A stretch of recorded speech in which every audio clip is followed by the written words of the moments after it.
with me if you want to live. Are you not entertained? Is that why you are here? Zip, don't get scared.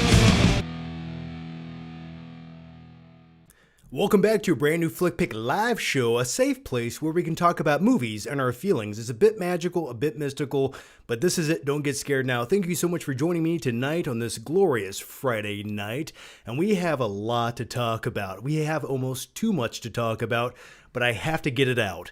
So tonight on this live stream, we're talking about some main topics, including Warner Brothers being bought by Netflix, or maybe Paramount, for the low sum of $82 billion. We're going to dive into that. We're also going to talk about the brand new Street Fighter trailer and my history with watching bad Street Fighter movies. We'll get into that.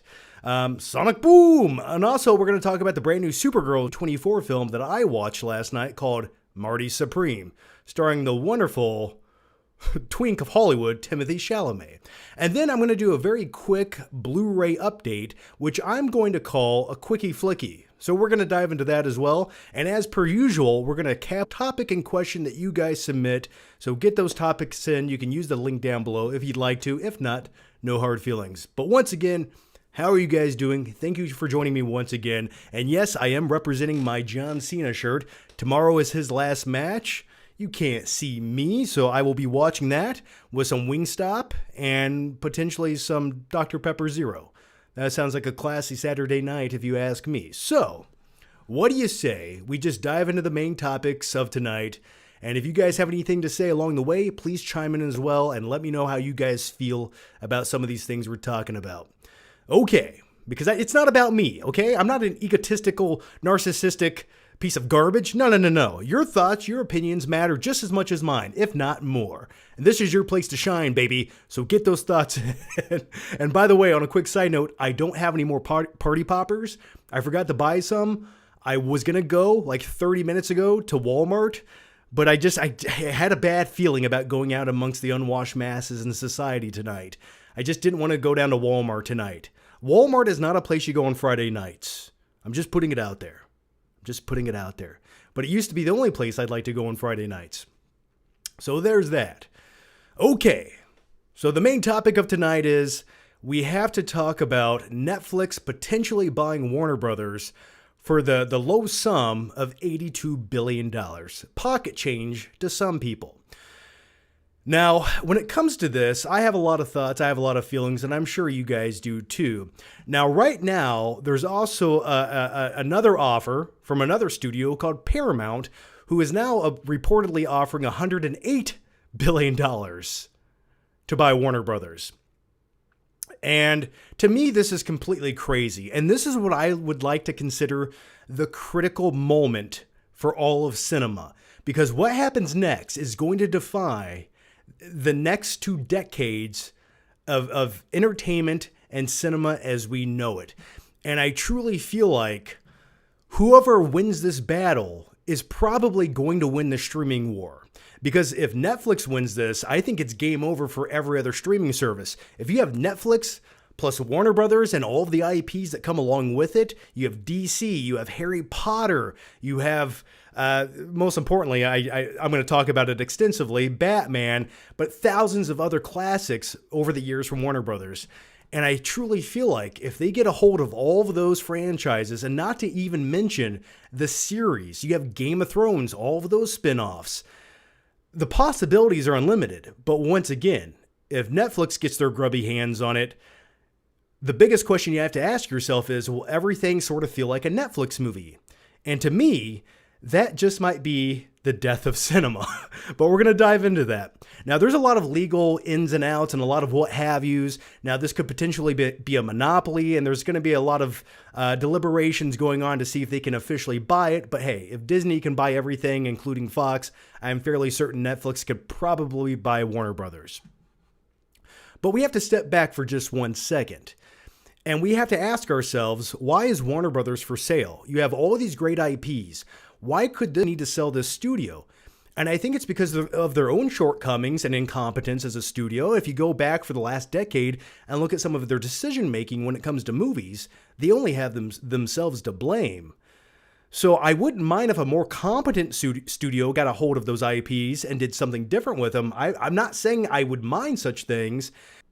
Now, when it comes to Netflix, this is the studio behind such classics as The Atom Project, Six Underground, Red Notice, Project Power, The Electric State, and they're also the same people who canceled one of my favorite series that only got 2 seasons, and that's Mindhunter. It's like, if you can spend $82 billion to buy Warner Brothers, you can't even crap out another season of Mindhunter? Come on. Anyway, let's dive into this. Now, let's talk about some of the goods. Let's talk about some of the good and some of the bad that could potentially come with Netflix buying Warner Brothers, okay? Now, we'll start off with the good. And I don't have a lot to say, but I do have this to say. If Netflix does acquire all of the rights to all of the franchises and IPs that Warner Brothers currently has, that means a lot of these IPs that have been sitting on the shelves, a lot of movies that haven't been put into development, and especially when it comes to the DC universe, which is currently handled by James Gunn, and we're going to talk about that way more a bit later on in this live show when we talk about Supergirl. We're going to get there, I promise. But that means that probably means that Warner Brothers is going to greenlight every IP they possibly can to try to capitalize on their investment and get some of their money back. And if I were Netflix, that's what I would do. I would jumpstart all of these great IPs. Get as many things going as you possibly can. It's just a money train with biscuit wheels ready to go down the tracks. Imagine what they could do with Harry Potter. You don't just need one Harry Potter series. No, you can have 10. You can make more Harry Potter movies. Now, I'm not saying those are going to be good movies or good series, but I'm just saying they could do it. But when it comes to the DC side of things, the possibilities are unlimited. Could you imagine a series for every single DC character that has name recognition? Could you imagine them just jump-starting different Batman movies? I mean, the possibilities are unlimited when it comes to Netflix. But with all that, there's going to be a caveat. But also, keep in mind, there's also horror franchises that they would acquire the rights to, like Nightmare on Elm Street. We might finally get a new Nightmare on Elm Street franchise or a series. And I don't know about you, but I would like to see that. Now, once again, I hope it's good. I hope it's well done. I hope it's well crafted and they take their time with it and do a really good job. But that's the biggest debatable question we have. With all these IPs and all of this power comes great responsibility. And what you do with said IPs really hinges on Netflix. Now, I don't have a lot of faith when it comes to Netflix. Don't get me wrong. They've put out some decent movies and TV series over the years.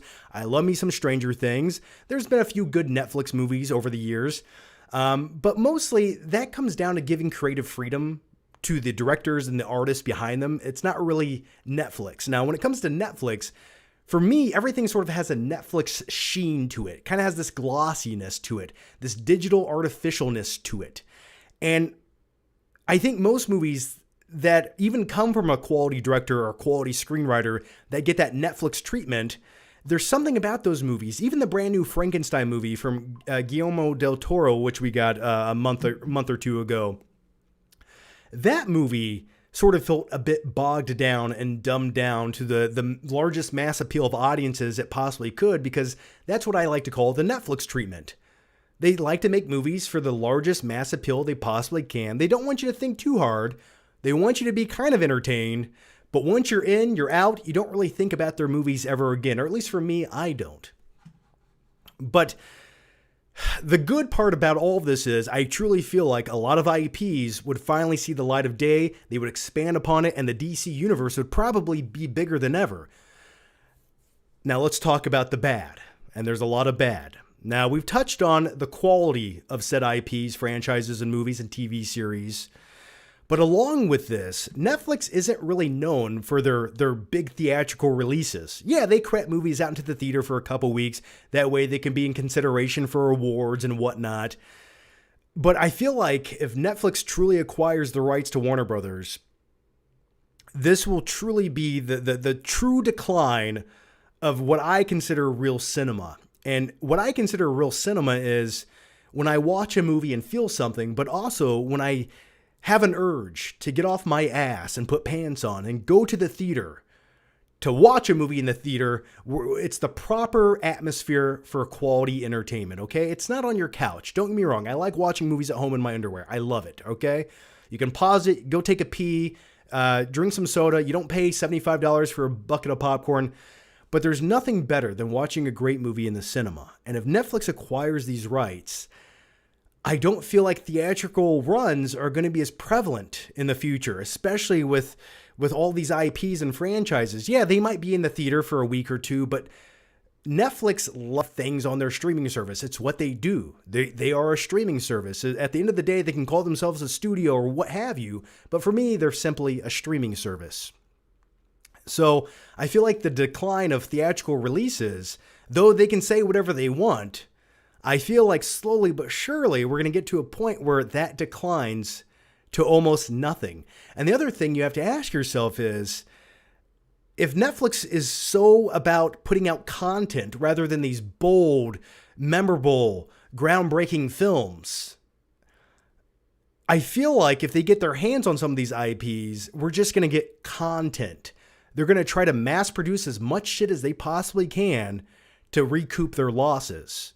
So I think quality control won't be at the forefront of some of their decision making. I mean, I've watched some Netflix movies that cost $250 million. I'm talking to you, Red Notice, and it's generic dog shit. Okay, it's a movie that you would get from the $5 bin at Walmart and watch it on DVD and then throw it in the trash when you're done with it. That's how disposable some of these $200 million movies are. And I don't know if they're embezzling their money or what they're doing or trying to spend as much money as they can or pretending like they are to chalk it up to a loss. I'm not an accountant. I'm a guy who makes YouTube videos. But the fact that they spend these large amounts of cash on generic movies that no one cares about or talks about 2 days after they come out, or barely watches when they are on streaming, because let's all be honest with ourselves, first and foremost. I don't know about you, but half of the Netflix movies I watch, I'm typically scrolling on my phone, not paying attention to them, and I go, oh yeah, there's The Rock, there's Ryan Reynolds. Okay.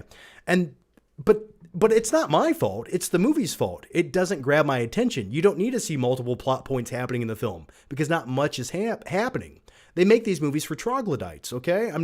So that could be the detriment of Netflix buying Warner Brothers. But also, not only with shorter theatrical windows, we might also see the true death of physical media, which terrifies me at my core and my soul, because that's what defies me as a person. Because if I can't hold and own a movie that I love and cherish, then the movie doesn't really exist, except in some digital streaming service somewhere that can be taken away from me at every time. So I don't put much investment or faith in said movie unless I can own a physical copy.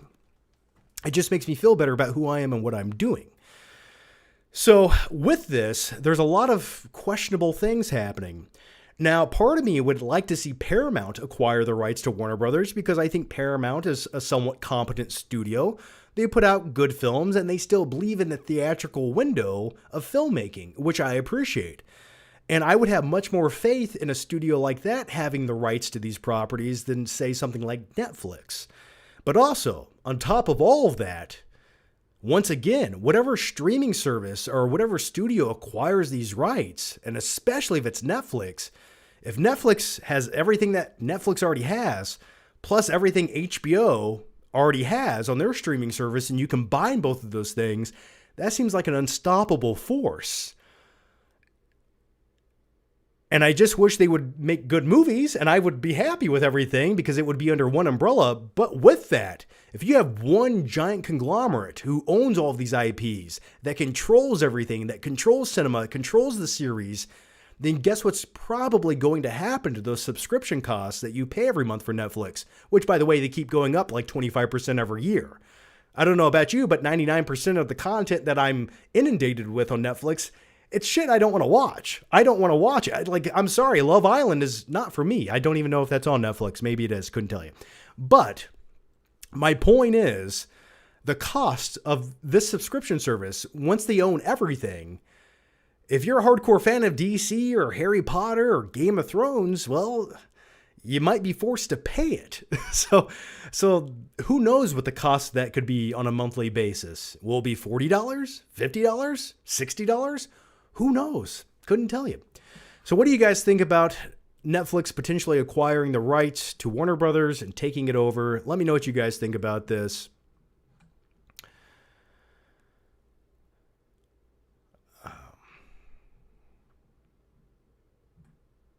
The audio is out? What? You can't hear me?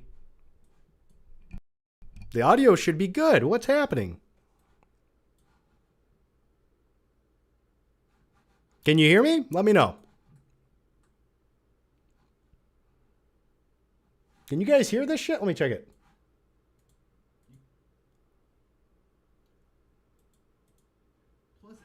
Okay, I can hear it. Why couldn't you guys? Okay, good. The audio is good. So what do you guys think about this deal? A lot of people seem like they don't like it. Somebody wants Twizzlers. Netflix can release John's video on his Tenet review. When are we getting a sequel to Red One? I hope possibly never. I'd rather have another sequel to Jingle All the Way starring Larry the Cable Guy. Okay. Netflix is shit. A shithole regardless. All right. Netflix and more AJ is slow death of quality of movies. Or AI, yes. Curious, John and Chris... Keep it on the topic. So we'll get to the questions later. That's the part of the video called viewer questions. We'll get there, I promise.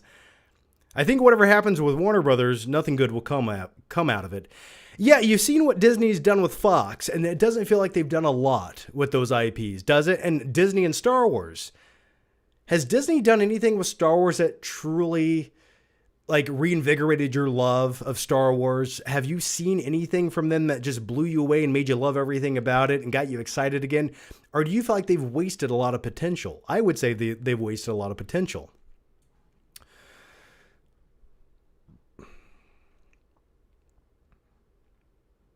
They all need to cut back costs on all streaming platforms. No one wants to pay platforms having an expensive price.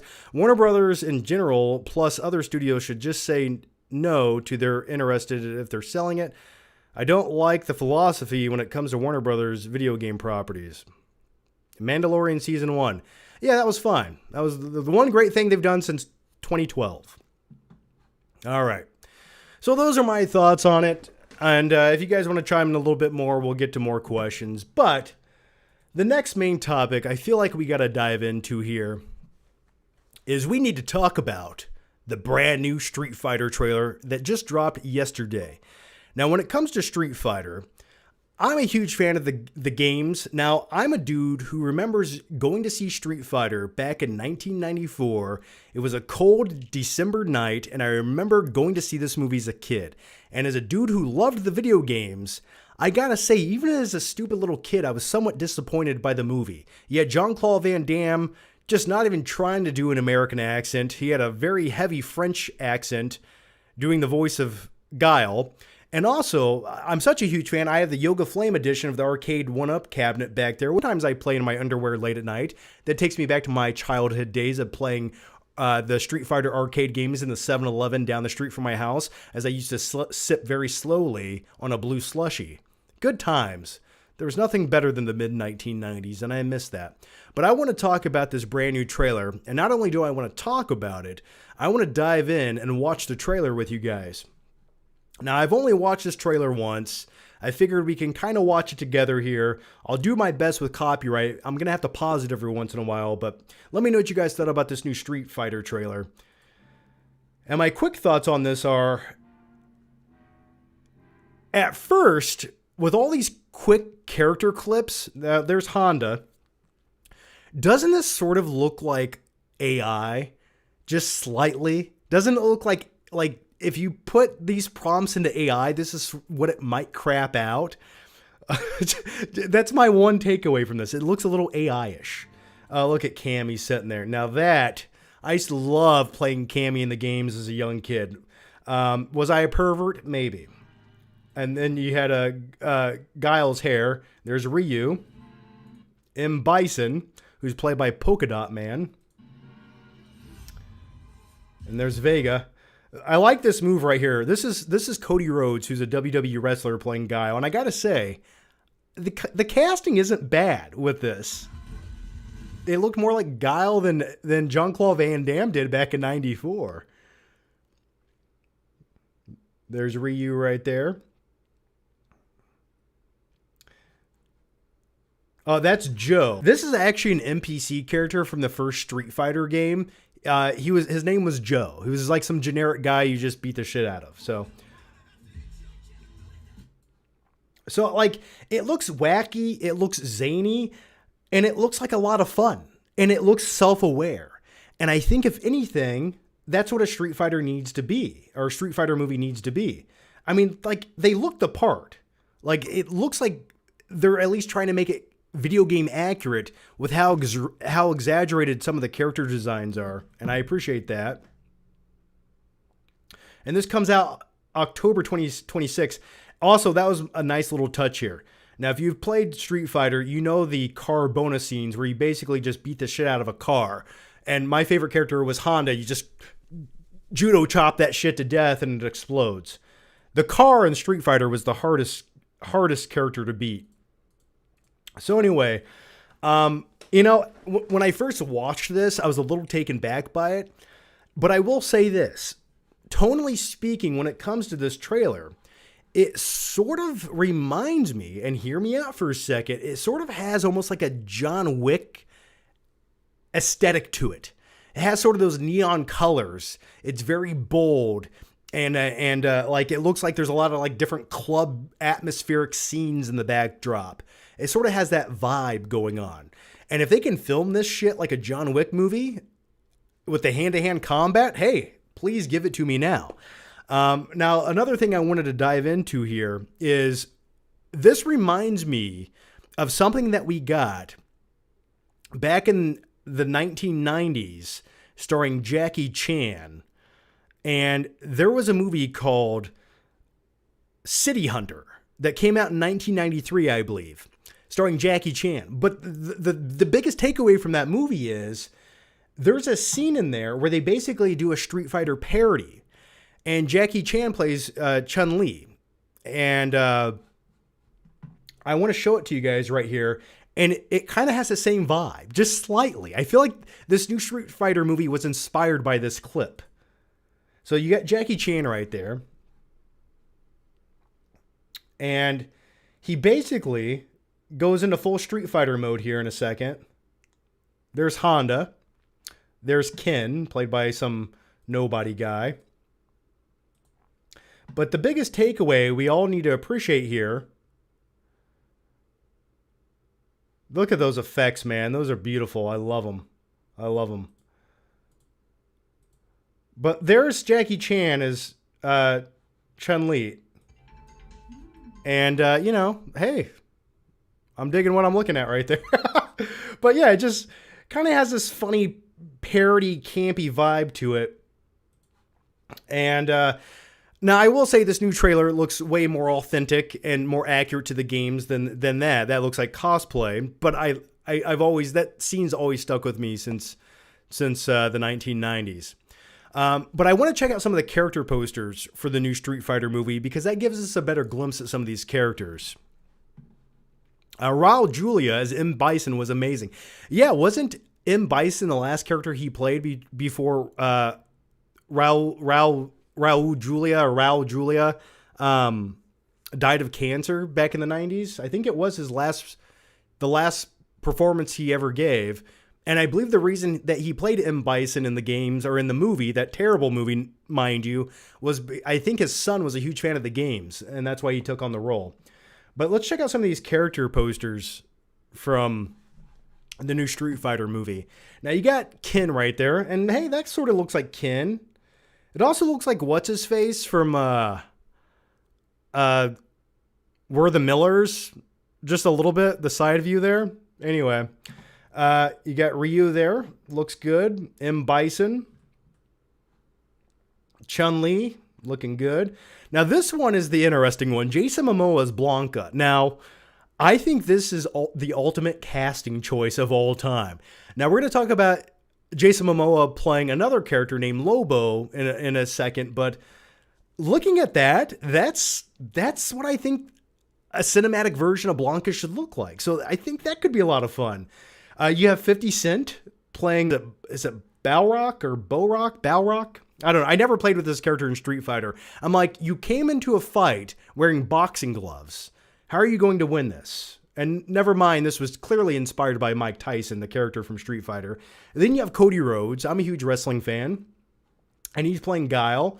And hey, that looks like Guile to me. The dude looks right for the part. And he's got the hairdo. Looks cool. The funny thing is, Cody Rhodes in real life has an actual, like, American, like, flag tattoo on his neck, which rather than Guile having it on his arm, they could have just put it on his neck, but it looks like they airbrushed over that shit. You got Honda there. Look at that belly. I love it. I just want to tap on it. For some reason, every time I see a belly, I just want to tap on it. You got Zangief there, who looks like Zangief, which I thought he looked very accurate in the 1994 movie as well. You got Vega there wearing magenta. You got Joe. And let's keep going down here. We got to talk about... Now, Andrew Scholl's in this movie. What the hell's going on? Don't care about that whatsoever. But look at Cammy right there. Just looking better than ever. And then you got Roman Reigns, who plays Akuma, who was a hidden character, one of the hidden bosses in Street Fighter 2. Which took me like 2 years of playing the game to figure all that out. But anyway, there's Roman Reigns, and he looks accurate to the role as well. So, what do you guys think about this new Street Fighter movie? I'm sort of into it. To me, this almost looks more interesting and more compelling than the upcoming Mortal Kombat movie, in my opinion, because I like the tone they're going with. It's self-aware. It's embracing it. It's exaggerated. It's crazy. It looks over the top. I just hope it's a lot of fun and a slightly competent movie with some cool fighting scenes. So, what's your guys' take on this? Let me know down below.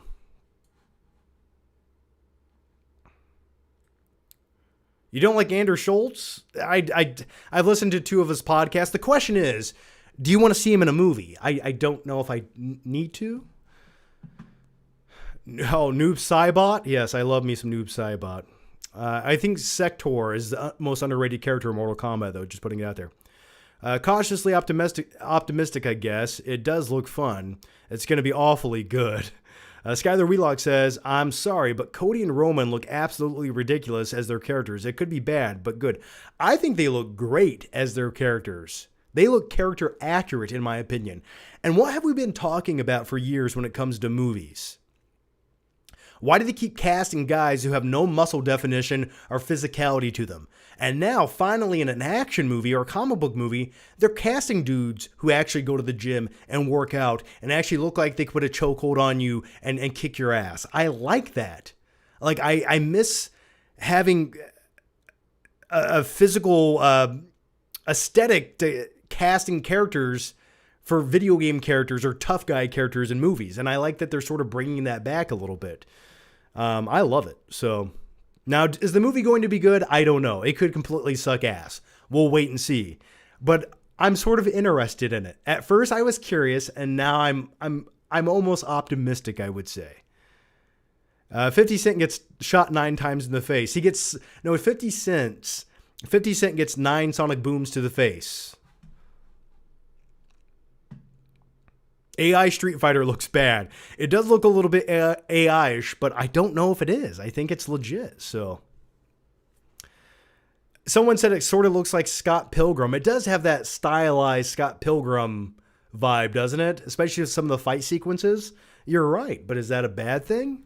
I think that's almost like the vibe they should go for.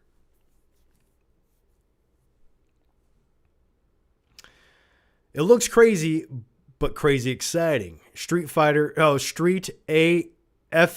Fighter. Yeah, it looks a little AI, but we're going to blame it on the short clips from the trailer. All right. Now let's dive into the next topic here. And let me get ready for this next topic. But first, let me take a sip of this delicious caffeinated beverage. Tonight's caffeinated beverage is an Alani, and it's Winter Wonderland. It tastes like if you were to drink a melted snowman that melted into the sewer and you scooped it up and drank it out of a rusty cup. That's what this would taste like. And I think it's quite delicious. All right. All right, let's talk about the next main topic. And the next main topic we have to talk about, because we're talking about brand new movie trailers tonight, that is the brand new Supergirl movie trailer just dropped. Yay! Now, I have a lot to say about this as well. Now, this comes out June 2026. And the last time we got a dedicated Supergirl movie was in 1984, which was a box office bomb to say the least. I think it made half of its money back, but no one liked it. No one ever talks about it. It wasn't very good. And I think I've watched 7 minutes of it once when I rented it on VHS as a kid when I didn't know any better. But there's that. Now, when it comes to James Gunn's DC Universe, we've been inundated with a few things thus far. We got the Superman movie this summer, and a lot of people loved it. A lot of people hated it. And it feels like a majority of people were just sort of indifferent on it. And for me, when you step back from that Superman movie that we got this summer, I think it was mildly entertaining. It's not exactly the Superman movie I wanted to see. I think it had a few good ideas, and there was some entertainment to be had. But that tone from James Gunn with his DC universe thus far isn't necessarily like my favorite tone that I want to see this entire universe hinge on. And I'm hoping that they switch things up going forward. I really am. Because for me, if you're going to hire James Gunn and you want that Guardians of the Galaxy magic and that vibe, where it sort of blends an over-the-top comedic tone, but you have some heartfelt moments in there, but it's all culminating in this entertaining comic book movie that has some fun action along the way. You know, for me, that would be like an appropriate tone, especially when it comes to like Superman. But the version that we're getting from James Gunn is even more wacky and more sophomoric and childish than that. And, you know, when you have monkeys typing on computers, like I get that that's a funny joke that maybe James Gunn had, but does that really need to be in a movie? I don't know. Those are questions you have to ask yourself. Is it getting a bit too James Gunny, you know? But we're not talking about Superman today. We're talking about Supergirl. And we're going to watch this trailer together, and then we're going to talk all about it. So what do you say we just watch the trailer together? And I've watched this once briefly, and I want to talk about it more with you guys. So let's dive into this here, and we'll have to pause it every couple minutes because Warner Brothers, because, you know, they're selling their soul to Netflix, they really need all the shekels they can get. So they'll probably try to copyright this video and get my monetization and make themselves a whopping $7. So we need to pause this. So you got crypto there. And you see this newspaper right here. It is talking about Superman saving the world or some other crap like that. Anyway, so this definitely takes place after the events of Superman. And there's crypto peeing on it, as he should.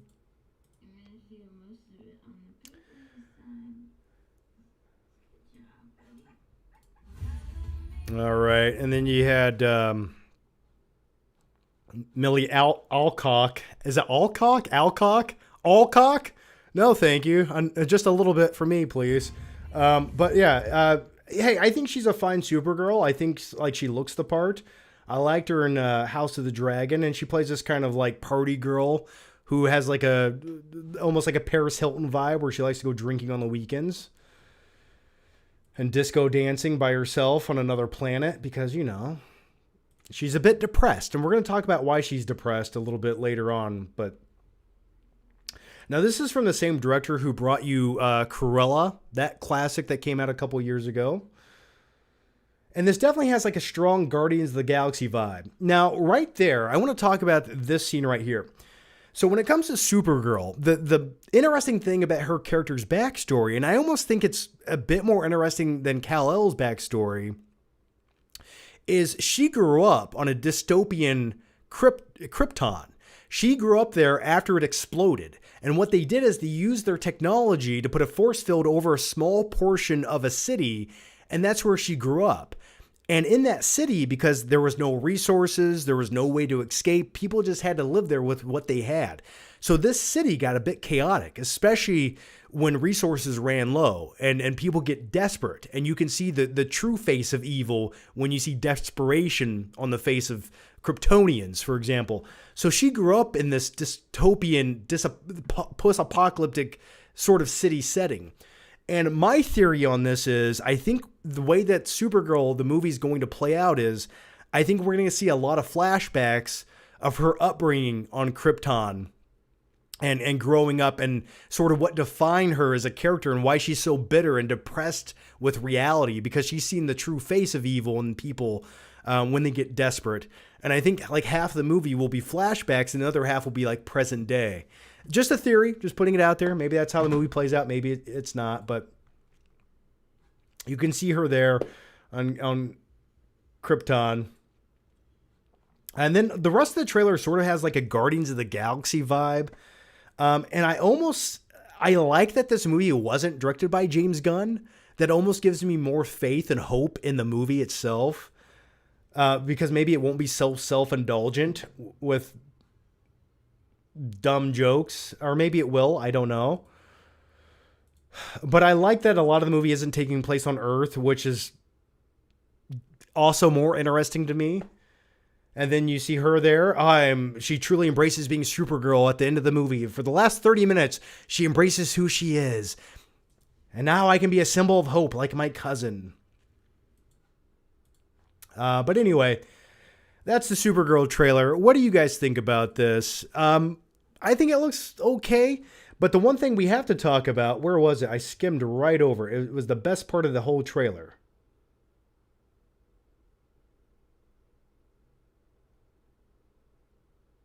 Oh, right here. Now we have to talk about Jason Momoa playing Lobo. Thank you for that 2-second clip trailer. It looks like he's smoking a plastic cigar. Jeez, they really cut him short in this trailer. There it is right there.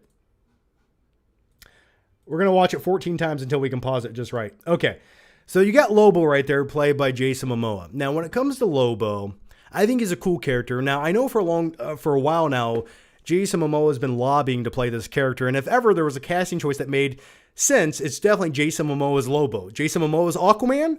That never quite made sense to me. Jason Momoa's Blanca in the upcoming Street Fighter movie? Okay, that makes a little bit of sense. But Jason Momoa as the cosmic bounty hunter Lobo is perfect. And I really feel like he'll help steal the movie and make it interesting and have more of a banter and dynamic with Supergirl. So that could be a lot of fun. But anyway, what do you guys think about this trailer? I think it looks fine. I'll definitely check out the movie. But the fact that they're introducing like Lobo into it, to me, this already sort of makes it more interesting than the Superman movie. I just feel like there's going to be a little more flavor to it. And maybe it just won't be so James Gunn indulgent. And that's what I'm hoping to see from this. What do you guys think about it? Let me know down below. No thanks. Oh, or we're talking about Netflix there. Spoilers, John. Spoilers about what? The origin story of a comic book character that's existed for 40 years? What am I spoiling here? I'm just giving you a theory based on a trailer. You can't spoil anything if you don't know. It's speculation. That's what we're talking about. I need to see more scenes first. Fair enough. Mr. Mindtrick says Superman explains at the end of the movie that she purposely goes to planets where there's a red sun where she can get drunk. Yes, that is why she goes to other planets, because she wants to get drunk. Yes. Yes. Compelling stuff, isn't it? Why doesn't Supergirl just stay on Earth and shoot up heroin, okay? I'm sure you don't need the red sun for that. Anyway. No Diddy, John. Adcock. Oh, it's Adcock? Either way, it's a lot of cock. Okay. Dustin Rich says, no thanks, I hope Netflix dumps Gunn. If I was Netflix, I probably would too. I really would. Like I've said before, Chris McGabe, 1996 says, I'd rather watch Helen Slater's 1984 Supergirl movie than this crappy version. I only look forward to Lobo. He should have been introduced in a Superman sequel, not a Supergirl movie. Yeah, but you know the thing about introducing a character like this alongside Supergirl, it needs more name recognition and IPs and characters to really propel it. So I don't mind Lobo picking up some of the slack in a Supergirl movie. Will Corn Sweat make a surprise cameo? Most likely. I feel like he definitely will make a cameo at some point in the movie. It looks like Gunn secretly directed it. He definitely heavily produced it, but we'll see, Dustin and Rich. We will see. So what do you guys think about this? Okay, now let's go to the next topic here. And we've been talking a lot tonight about main topics, but we only have 2 more left. And we got to get these. We got to get through these because I had too much to say and only so much time to do it. Okay, so the last main topic I want to talk about tonight with you guys is I watched the brand new A24 film Marty Supreme, and I have a lot to say about this movie. Now, overall, I enjoyed the movie. I would recommend seeing it. Will it make my top 10 of the year? Maybe, just maybe. But there's some caveats that come along with this. Now, Marty Supreme comes out in a week or two, and it's directed by Josh Safdie, who's directed other movies like Good Time, which I quite enjoyed. He also directed Uncut Gems, which I quite enjoyed. And this movie, in many ways, shares a similar tone to both of those movies. And you can tell this is sort of what the vibe that this director always goes for. And it's loosely based on true events, very loosely based on true events. It's basically about a gifted but volatile table tennis hustler who uses his talents and swagger and scams to rise through the competitive underground ping pong world, blurring sport, ego, and survival. And let me just say, the guy, Marty Supreme, or at least the character, is the biggest piece of shit ever. But then again, when it comes to some of the Safdie brothers movies, that's typically what their main characters are. They're slightly likable, but they're pieces of shit. When you look at Adam Sandler's character in Uncut Gems, he's a gambling addict, sleazy, cons his way into getting as much money as he can because he's a gambling addict. And that's sort of the same thing I could say about Marty Supreme. His ego always gets in the way. But he is a gifted ping pong player, table tennis player, and I like that aspect of the movie. But my favorite aspect of the movie was the table tennis thing. And I like movies where they focus on a niche. And at the core of this movie, what it really is, it's sort of a sports movie. There's a lot of drama surrounding it, but it's basically a sports movie. And I liked that about it. And it sort of reminded me when I was watching it of Forrest Gump, because there's sort of a subplot revolving around Forrest Gump being really good at ping pong and going all the way to China to become the ping pong champion. When I was in China on the All-American ping pong team, I just loved playing with my ping pong. I love playing ping pong with my Flexolite ping pong paddle. I think it went something like that. Anyway, going back to Marty Supreme. The characterization, there, that sounds better, of his character definitely reminded me of previous Safdie brothers movies where you have this character and he can't but help put himself in the worst situation possible every 10 minutes of the movie. And in said situation, the worst thing that could possibly happen always happens. And then rinse, repeat, rinse, repeat, rinse, repeat. And that's essentially what Marty Supreme is. And along the way, there is some table tennis to be had. And those table tennis scenes are a lot of fun, man. They're really intense. And as a dude who likes table tennis, and I sort of picked up the sport 15 years ago, I'm not great at it. I'm a mediocre player at best, but I enjoy it. And watching them play table tennis in this game where it goes back and forth and gets super competitive, I enjoy shit like that in a movie. So I thought that was really well done. And there's a couple really good scenes involving that. But when it comes to the character Marty Supreme, he just keeps digging a deeper hole for himself in every scene that he's in. And he also has this ability to sort of talk his way out of multiple situations. He's definitely an egomaniac and a narcissist, but he wants to be the best table tennis player possible. Like, his ego always gets in the way and he can't rest until he knows he is. And that's sort of the underlining theme of the movie, which I appreciate things like that. But I will say, halfway through the movie, about an hour and a half into the movie, it starts to drag quite a bit because the movie starts focusing on a subplot revolving around a dog and a crazy guy that just becomes like the main focus point of the movie for like an hour. And it sort of derails the movie a little bit. And it sort of bogged the movie down. And it's a 2.5 hour movie. Does it need to be 2.5 hours? I don't think it does. I think this should have been a solid 2-hour movie. You could chop 30 minutes of this subplot of Marty Supreme and a dog subplot right out of the movie. Like they dedicated way too much time to this. Okay. I'm not saying that it couldn't be in the movie. I'm just saying they focused a bit too much on it. But also, this movie takes place in the 1950s, and the way that it's shot and edited with like the energy and the tone and the music, it feels almost like a 1980s movie. It didn't have this like lethargic vibe of a 1950s movie. It just feels so high paced and fast at times with the music cues where like you'll forget that this movie does take place in the 1950s. And don't get me wrong, you see the backdrop of the 50s and people were wearing suits and there were some throwbacks to the 1950s and some jazz music, but it almost has like this 1980s vibe, which I really enjoyed. And it sort of has like that same vibe from movies like Good Time. You know, it has like this almost timeless touch to it, which I appreciated. So I feel like at times, like if you just would have changed the backdrop in the movie and what people were wearing, this could have been an early 1980s movie. And I liked that. And I feel like that's what they were going for ever so slightly with like the atmosphere of the movie. It also reminded me of other movies where you have people that hustle and play sports like pool or billiards. It reminded me of movies like The Color of Money or The Hustler ever so slightly at times. And I like movies like that. It's sort of like this seedy sort of underground vibe and this niche-y sort of topic. But overall, I definitely would give the movie a positive rating. I think it just drags a bit much in the middle. And, but when it came to the ping pong aspect of it or the table tennis aspect of it, I call it ping pong. I don't care. I enjoyed that. I really did. And when it comes to Timothée Chalamet playing this character, I think he's good. He's very fast talking. And once again, he's a piece of shit. He's a piece of shit.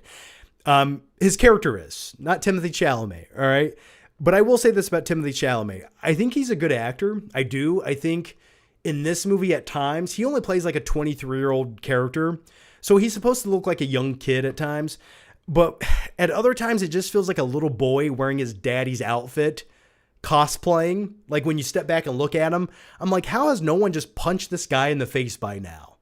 Like, it's like at times he's so unlikable. At other times, you almost have to respect his fortitude for what he's willing to do, because his character, and I was really like breaking down the way his character thought. I definitely think he's on the spectrum to some degree, and he definitely has a very strong case of ADHD because he never sits still, but he's so focused on his goals where like any opportunity that presents itself, he just runs for it. He doesn't think twice about it. And that's what his character does. And I almost feel like with success, you almost have to have that mentality. So I almost like envy it. And it's interesting to me to watch that because he has multiple things and he just takes any opportunity that presents itself. And if he has to lie, cheat, and steal to get his way, he'll do it. So anyway, those are my quick thoughts on Marty Supreme. If I had to give it a grade, I'd probably give it like a B minus. Yeah, I'd give it a B minus. I'm going to go with a B minus. It's just that middle section just drags out. So recommend checking out the movie. One of the better A24 movies I've seen in a while. And I thought it was a good time. So, and I like movies about shady characters. I always have. It's sort of like watching the bad guy win in a certain way. And when it comes to movies like that, you have movies like Nightcrawler, right? Lou Bloom is sort of like technically the bad guy of the story, but they present it in such a way to where the movie makes it, you almost find him so relatable that you're rooting for him. It's like, yeah, the movie tricks you into thinking this is the antagonist, but really he's the protagonist if you really break it down and step back. And that's sort of what they do with Marty Supreme throughout this film. So I will say, if you like movies like even Challengers, which came out a couple years ago, which was a tennis sports drama movie, that doesn't feel like a sports drama on the surface, but that's what it is. That's sort of the same thing I would say about Marty Supreme. So those are my quick thoughts on the movie. Let me know what you thought about it down below. And it hasn't come out yet, so you guys probably don't have much to say about the movie. I'm still waiting on a legitimate bowling movie in this same vein. That's what I want to see. Like the closest representation we have of a bowling movie like this is The Big Lebowski and Kingpin. My cousin's name is Boner Kumar. That's an awesome name, man. I'm so tired of the 1950s and 60s movies. Really? I don't feel like we get too many of them. But like I said, this kind of feels like almost an 80s movie without being an 80s movie.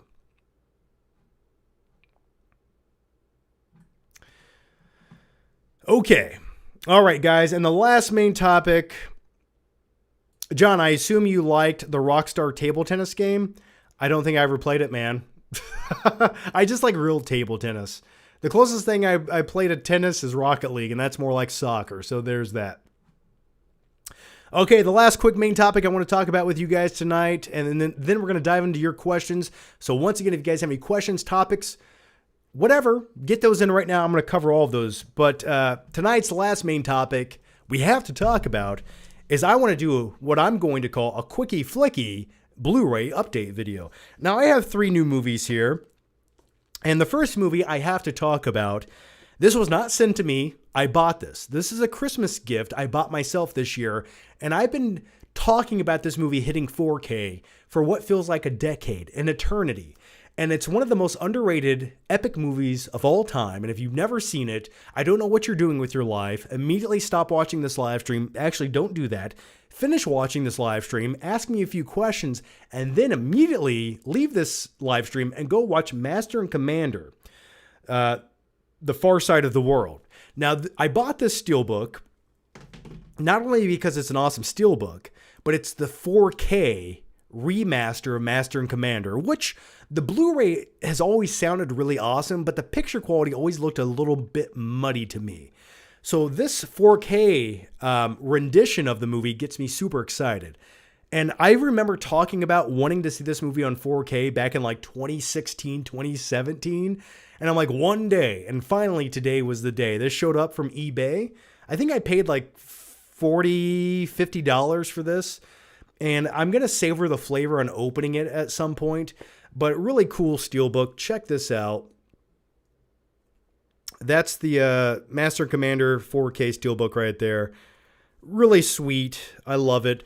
And once again, this is such an epic movie. It takes place in the 1800s, and this is based on a series of novels. Now, had this movie performed well at the box office, we probably would have gotten multiple sequels to this, and I wish we would have, because this is the type of sequel or type of film franchise I would love to see. But unfortunately, this came out right around the time Pirates of the Caribbean came out. And that movie was so successful, now it's a bit wacky and zany in comparison to Master and Commander. It's like night and day, but unfortunately, both movies sort of take place on a pirate ship or a ship in the 1800s. I think Pirates of the Caribbean might take place in the 16 or 1700s, but nevertheless, there's ships and there's pirates, okay?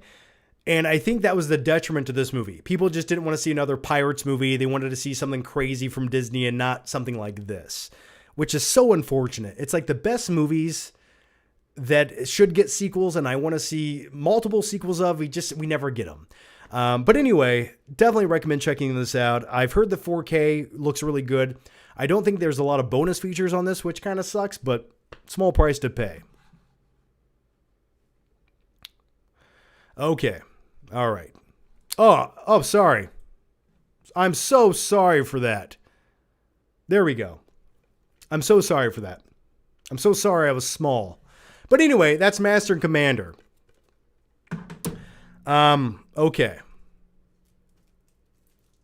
Now, the next Blu-ray we have to talk about here. Why didn't you guys tell me that earlier when I was talking all about Marty Supreme for 5 minutes? Anyway.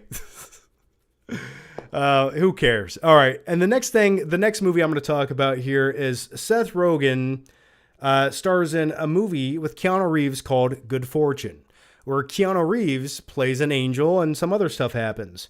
Now, this movie was in theaters for like 7 minutes. I have not seen it. I do want to check it out at some point. I have it on Blu-ray now, so maybe I'll do that. But anyway, have you guys seen Good Fortune? I've heard decent things about the movie. I do want to check it out. And with all that said, here's my Seth Rogen impression. I did not know that. So anyway, I'll definitely check that out at some point. Okay, and then the last movie we have to talk about, John Needs Some Salsa Grill. Funny story, I actually had some salsa grill just 2 days ago. Aziz Ansari, is that who's in this movie? Yeah, he is annoying. I don't like him. I don't like him. I think he's annoying. Anyway, and the last movie I want to talk about that was sent to me by Sony, this is available now on Steelbook, and it's a pretty cool looking Steelbook. If you like Anaconda from 1997 with Ice Cube and J-Lo, definitely recommend this bad boy. I have not seen this movie since probably like 2000. I don't think I've watched Anaconda, in 25 years. Now, I do remember Jon Voight being eaten alive by a giant CGI anaconda, and at the time this movie came out, everyone talked about this movie. Now, with the new upcoming Anaconda movie coming out, starring like Jack Black and Paul Rudd, which, by the way, on a side note, why do they feel the need every time they make like a new movie about like sharks or snakes? They always have to make it feel like a crappy parody movie, like an SNL gag movie. Like they did it with Jason Statham in the Meg movie, which I hated, because if you read the book, the novel that's based on, that could have been like an epic James Cameron level of action and adventure under the sea. But they made it like this slapstick Sharknado bullshit movie, and that's what they're doing with the new Anaconda movie. And I get that you want to have some fun with it, and it should be like this crowd-pleasing sort of movie with some levity in it and some terrifying snake action. And I feel like that's the vibe that they got right in the original, but that new one coming out with like Paul Rudd, that's not the vibe I want to see. Like, I wish it took itself somewhat serious and could have some fun along the way. But anyway, are you guys going to pick this up on Steelbook? It looks pretty cool. So recommend it. I haven't watched the picture quality on it. I don't know how good it looks, but those are some just new Blu-rays I picked up over the last week or so. So anyway, what do you guys say we dive into the questions, because I have been talking for an hour now about all of the topics. And now let's just talk about what you guys want to talk about. So here it goes. Okay. And Gorilla Beach Holland says, Jon Voight winking when he spit out was hilarious. Oh yes, I vaguely remember that. Why does Claudia Rogajan... We'll get to that question in a minute, man. All right. Let me dive into some of the super chats and some of the Streamlabs questions you guys asked going back almost an hour ago. So here it goes. Nicodug says, "Hey John, how do you feel about Rush Hour 4 being made because of Donald Trump and the fact that they got the same director back and it's confirmed?" Well, you know, that is intriguing, and that is a true story. I believe Donald Trump got in the ear of some producer or somebody that worked at a studio, because Donald Trump loves the Rush Hour movies. And don't we all? In all fairness, I really only like the first movie. I vaguely remember Rush Hour 2. I don't even think I really sat down and watched Rush Hour 3. I know, you would think I would like those movies more than I do, but I don't. I just don't. Like, I like Chris Tucker. I love Jackie Chan. But the Rush Hour movies just never really did it for me. I know, it's crazy. Like, I think Shanghai Noon is a more entertaining buddy team-up movie. Call me crazy. I don't know. But anyway, hey, we're getting it. I think Brett Ratner, if you like Brett Ratner as a director, and not many people do, including those who have seen X-Men 3. But hey, I think Brett Ratner's best movie is Red Dragon. But maybe he'll make a competent new Rush Hour movie. We shall see. So thanks for the question, man. The next one comes from Cody Gill. How's it going, Cody Gill? 2 questions. Do you watch hockey? Because I feel like you would enjoy it. I don't typically watch hockey, but I have been to some hockey games, and it's one of those sports I do enjoy watching live. It's really easy to follow. You get some violence, you get some action, you get some ice skating. I remember watching a couple years ago the clip where the one guy, like, his ice skate went across the throat of another dude and he bled out and died. Anyway, that's a bit off topic, isn't it? Let's get back to the question. Are you getting Nightcrawler on 4K this February? Yes, I am, and I already ordered it. I talked all about it extensively on the last live stream and the Steelbook. I am buying Nightcrawler. I already ordered it, so I'm looking forward to it. When it comes to the Steelbook of Nightcrawler, not my favorite looking version of what it could be. It looks more like a shitty Fast and Furious movie, but nevertheless, I love the movie. So yes, I did order Nightcrawler on 4K. So thanks for the question, Cody. And by the way, guys, I am out of party poppers tonight. I was scheduling the live stream. I was making notes. And because I had so many topics to cover tonight, I was trying to memorize all the shit I was going to say. And I just did not have time to run down to Walmart to buy party poppers. I know. I failed you once again. And let me punish myself for my sins right now in front of all of you. That's what I deserve. Okay? And if I don't have the party poppers by next time, I'm going to severely punish myself in the live stream. So look forward to that. I'm going to take off a leather strap and just lash myself. But thank you so much for the question, Cody. Okay. Jonas Gerald, how's it going? I just saw the Odyssey prologue. It looks awesome. Have you seen it? No. Where's the prologue at? Is it online? Do I have to go to theaters to watch this? Can someone tell me where the prologue of the Odyssey is? If it's in theaters only, then I'm just going to have to wait. I'm sure it leaked somewhere online, but I don't want to watch a shitty leaked version of it. I refuse to do it. Sometimes in life, you just have to have morals and standards and a little bit of dignity. And I have almost some of those things, but where I draw the line is watching the Odyssey trailer, or at least a leaked version of it, online, and I won't do it. John, 3C never forgets party poppers. Is he copying what I've done and putting party poppers in his stream? Is nothing original anymore? Anyway.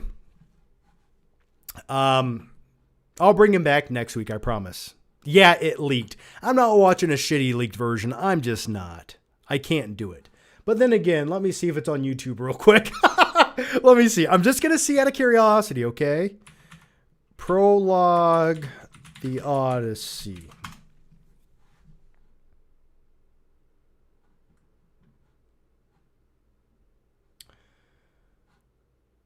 I'm sure it's on. What is this? No, that's a fake AI trailer. AI has ruined everything, hasn't it? Just all these crappy little AI clips that last 2 seconds. And the only thing AI can do when it comes to clips of stuff is they always show somebody doing this.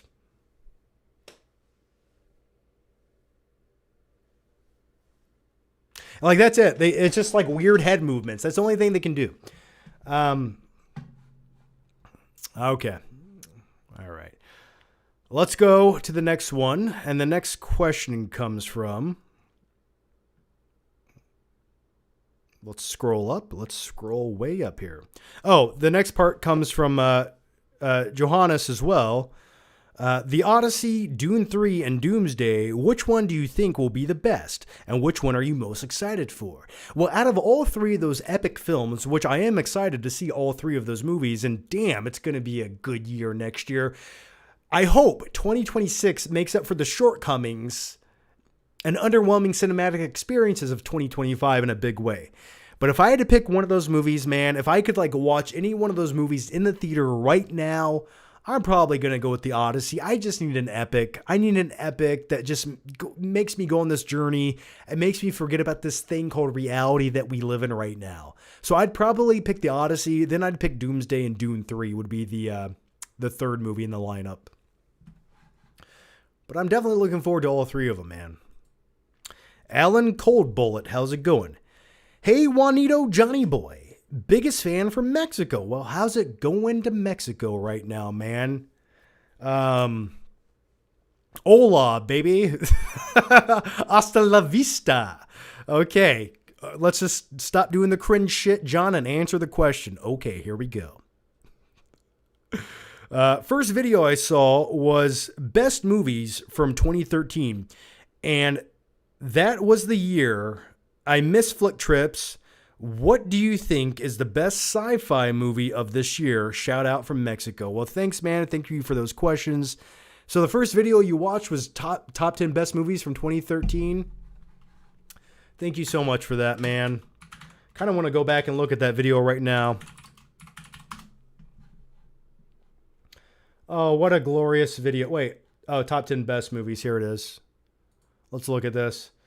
Look at those thumbnails. God, you remember that movie? What was it? The one with Johnny Depp and Armie Hammer? That movie that was a failed franchise that no one gave a shit about? What did I have? Oh my God, look at me. Look at me.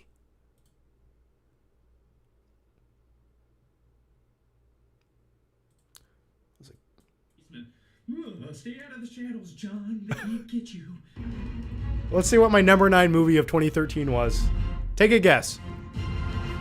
The World's End. Edgar Wright's latest. Oh, The World's End. Okay. What was my number 1 movie of 2013? Ooh, I see it right here. Same time, you don't get. He can get a spirit move. With. I didn't have time. Oh, it was Wolf of Wall Street. Okay, hey, I had good taste even over a decade ago. And by the way, I'm wearing a yellow shirt again. So there's that. So thanks for watching, man. A best sci-fi movie this year? Best sci-fi movie of 2025. I'm going to ask you guys that right now. What is your favorite sci-fi movie of 2025? I'm trying to think. Best sci-fi movie 2025. Oh, I know. War of the Worlds starring Ice Cube. Clearly the best sci-fi movie. Can we all go with that? Or how about Electric State, huh? That's a good one we're going to talk about in 20 years. I guess technically speaking, 28 years later was sci-fi. I didn't like Mickey 17 that much. Begonia, if you want to qualify it as a sci-fi movie, I quite enjoyed. I hated Tron Ares. Companion, they have on the list, but I wouldn't call that a hardcore sci-fi movie. So, yeah, I don't know what my favorite sci-fi movie of the year is. I don't know. I'm undecided. No, Tron Ares sucked balls. No, that's one of the worst sci-fi movies of the year for me. There wasn't anything that really stood out to me this year. Maybe there's something I'm not thinking of, but oh, someone who said Predator Badlands. I mean, yeah, I guess you're right. That's definitely one of the more entertaining, I guess, sci-fi movies of the year. And isn't that kind of crazy that like Predator Badlands is the best sci-fi movie of 2025? It was fine. I liked it.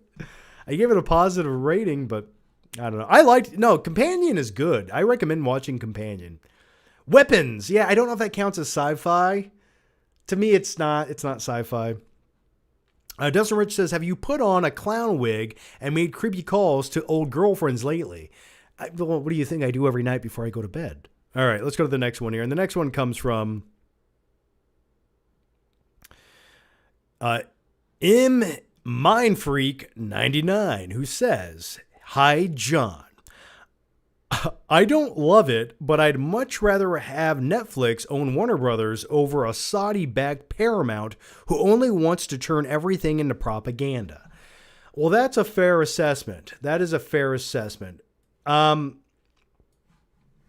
Is Paramount? Well, didn't Saudi Arabia put in a bid to buy Paramount, or is that another thing I'm thinking of? Anyway, I get what you're saying, and I'm picking up what you're putting down. I do. I just, my biggest concern is if Netflix does, in fact, buy Warner Brothers, I really just feel like not everything should feel like a Netflix movie, and that's my biggest concern. Because I don't know about you, but for me, if everything I go watch theatrically, and most importantly, my biggest concern is if you start making Batman movies and they feel like Netflix movies, I just like, I don't want to watch that. That's not what I want. But if Netflix can step back and let talented creators and writers and producers like make these movies all feel individualized and different and make the best movie rather than just make it feel like it feels like a Netflix movie, that's what I would hope. And if that was the case, by all means, please Netflix, buy that shit up. Because like I said earlier, I really feel like a lot of these IPs that are collecting dust over at Warner Brothers will finally see the light of day. And that's awesome. You'll just get more of that, you know? And if all these great series get the treatment and the amount of thought that something like, I don't know, Stranger Things got, that would be cool as well, you know? So it could be okay, or it could completely be a disaster waiting to happen. But only time will tell. Uranium Cranium says, John, have you commented on Star Trek Starfleet Academy? I didn't watch it. I don't know anything about it. Oh, you didn't like Fantastic Four? I liked Fantastic Four. That's a blatant lie. That's blasphemy, what you just spit out of your mouth digitally online. No, I'm sorry. If I don't mention something, it's not because I didn't like it. It's because I simply forgot about it. Fantastic Four, yes. I would say that's one of the... I think Fantastic Four might just be my favorite big blockbuster sci-fi movie of 2025. There you go. I'm going to go with that. I forgot. My brain, when it comes to things like that, I just categorize that in the comic book genre. I don't really put it in the sci-fi genre. That's like a subcategory. All right, let's go to the next one here. And the next one comes from Skylar Wheelock, who says, if you were a director, would you prioritize a theatrical run or a quick streaming release? Well, what do you think? Now, it depends on the movie. It really does. Some things justify going theatrically. Some movies deserve to be on the big screen. Some movies need to be seen on the big screen. And that's the best place to see them. So it depends on the movie, right? But there's other things that I call content. Okay, these are content movies. And these are movies that you put on Netflix at 11:30 at night when you're trying to go to bed and you really want to look at your phone, but also you want some background noise. And that's the type of movie that should be on streaming. So, you know, but also, you know, to play devil's advocate here, there's a lot of movies that are small budget movies, and theatrically, they would never see the light of day. They would never make $1 theatrically just because they don't have the money. They don't have the marketing budget, and streaming is the only source of life they have to get an audience. So I think sometimes if you have a small budget film, and it could be a riveting small budget film, having a streaming release is probably the best way to go about it. But you know, we're at a point where we're inundated with so much shit crapped out onto streaming every day that it's impossible to keep up with. And unless something really stands out, it feels like no one talks about it or watches it. Like you see, like there's series that stream that cost like $100 million to produce. And like, I've never heard another person talk about them once. Like what is that? Like, I don't know how they justify the expense to make it. I really don't. Like half of the series on Paramount Plus, I'm like, who's watching this? I've never heard another person talk about that series that I've never heard of before.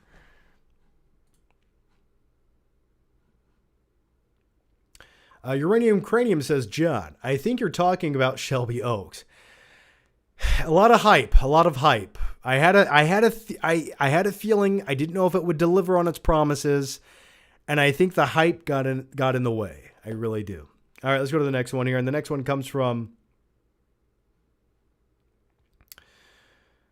Tripler3. How's it going, Tripler3?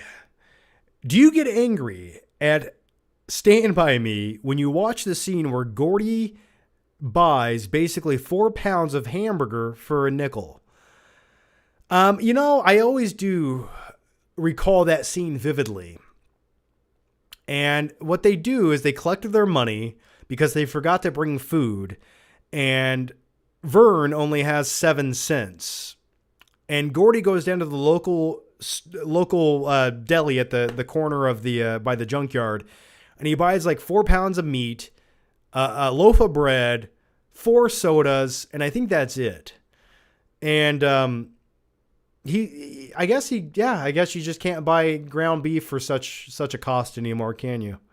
If it were me, I probably would have bought peanut butter and jelly. I'm just putting it out there. I don't know if I would have bought like ground beef. I don't want to carry that in my backpack. And I probably would have bought some like Twizzlers or something. Anyway, thank you for the question. And yes, it does. Okay. Let's go to the next one here.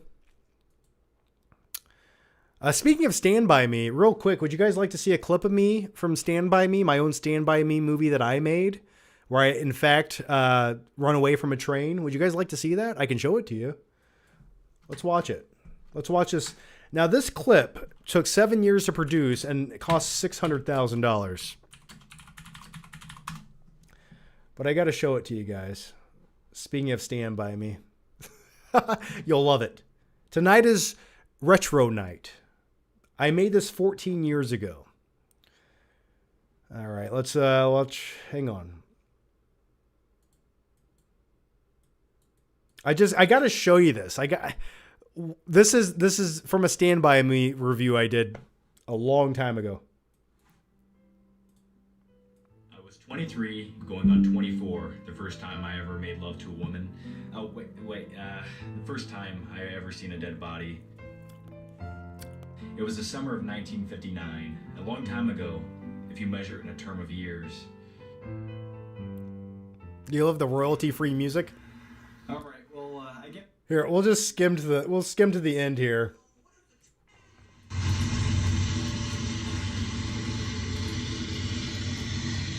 See you now.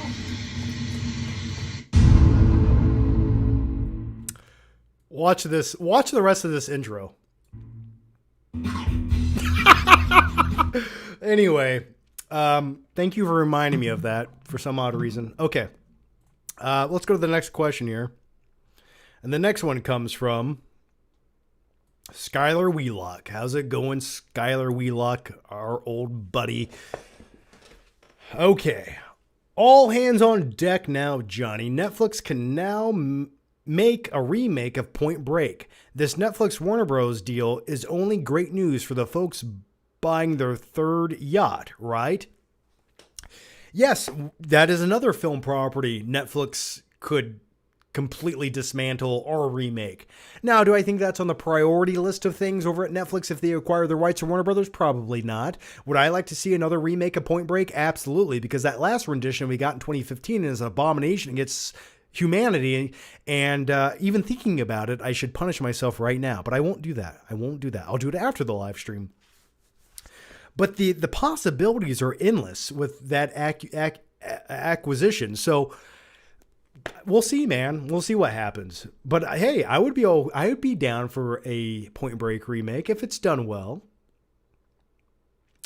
A long time ago, when it comes to Point Break, there was a spec script floating around, I believe, and it was called like Heat Seekers.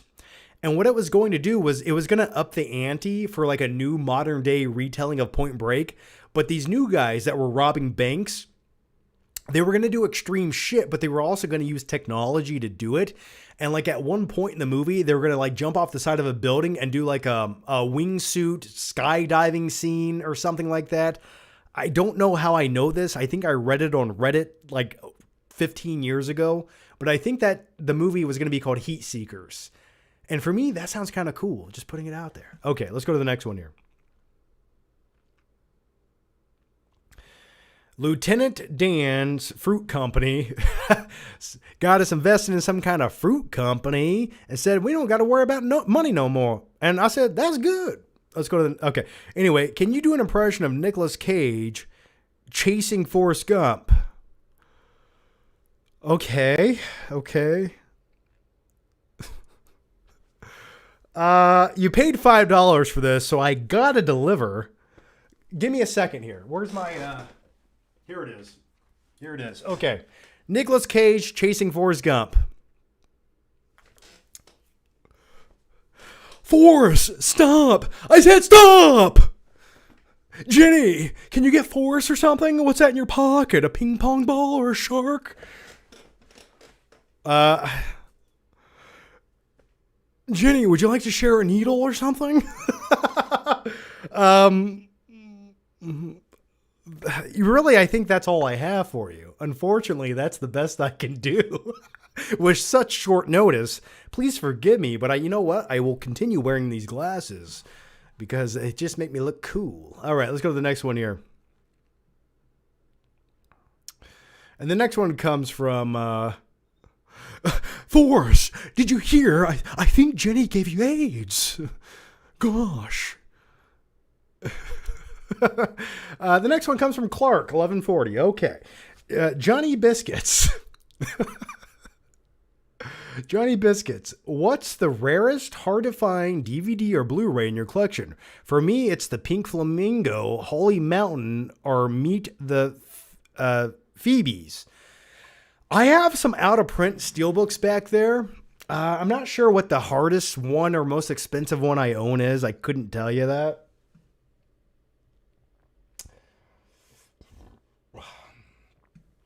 I'm not quite sure off the top of my head. I know like the Terminator 4K steelbook is worth like $80 online, brand new. That might be one of them. But I'd have to go through my collection and let you know about that. I will tell you this.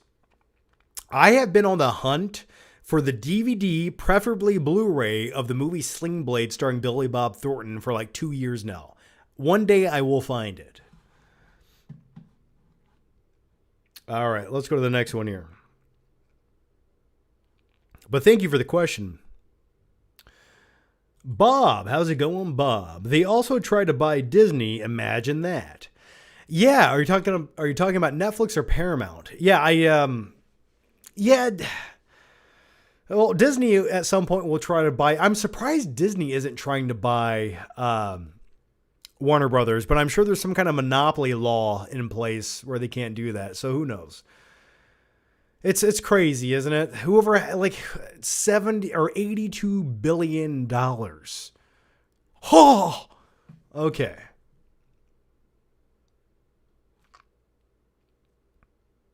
But thanks for the question, Bob. Okay, Mr. Docs, is it Mr. Docs? Okay, Mr. Docs says, hi, John, 11:25 a.m. here in the UK. What's your most anticipated movie of 2026? Also, most people love the Street Fighter II animated movie from 1994-1995. I don't remember the 1994 animated Street Fighter movie at all whatsoever. I don't think I've ever seen it. Now, I used to watch the animated Mortal Kombat series that came out in, I think, 95, 96, or 97, somewhere in there. I used to watch that shit.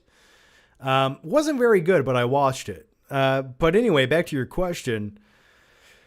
My most anticipated movie for 2026, I'm probably going to have to go with, I got to go with The Odyssey. I got to go with The Odyssey, then Doomsday. I think those are like the two. I'm sure there's a handful of other movies like I can't wait to see. I'll do my best to make a most anticipated movies of next year video, or we can talk about it during a live stream at some point. But yeah, I'm going to go with those two movies. I'm just hoping The Odyssey's better than Tenet. Come on, Nolan. Make it up to me. I need it. Okay. Well, I guess we got Oppenheimer after that. But in all honesty, as much as I enjoy Oppenheimer, it's definitely not one of the more rewatchable Nolan movies. Avocado Balls Johnson, how's it going, buddy? And thank you for the question. And here it goes. They really need to make a biopic of Fleece Johnson. I'm thinking Denzel could play the older version and his son David could play him in his youth. There is potential here to make a new prison drama that rivals Shawshank. Fleece Johnson? What, didn't we talk about this on the last live show?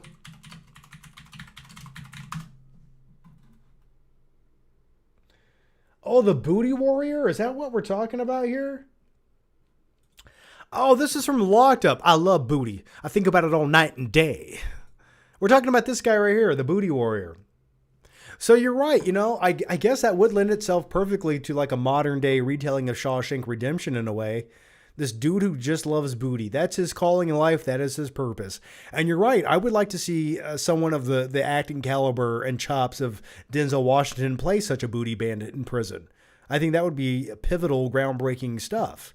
And if anything has an Oscar-winning performance written all over it, it clearly is this. So yes, absolutely. Give it to me now. I love booty. These young boys coming in with their pants pulled down. I just think about booty. Why do I remember so much about this? That really says a lot about me as a person. But anyway, I think we should move on immediately. Oh, sorry. What are we doing? Okay. Let's just go to the next topic here. And the next topic is, or the next question comes from, you got me all thrown off here. Let's scroll back. Okay. Thanks for the question once again, man. Bob once again says, did you watch the Diddler documentary, Rip Biggie and Tupac? I did not watch the documentary. It's pretty funny that they waited until he was convicted to release that documentary, because now they're not liable for hearsay. Like, if you're convicted of it, then it's a fact. So hard to file a lawsuit, Diddler. But anyway, I didn't watch it. Do I want to watch it? I don't care. I really don't. So there's that.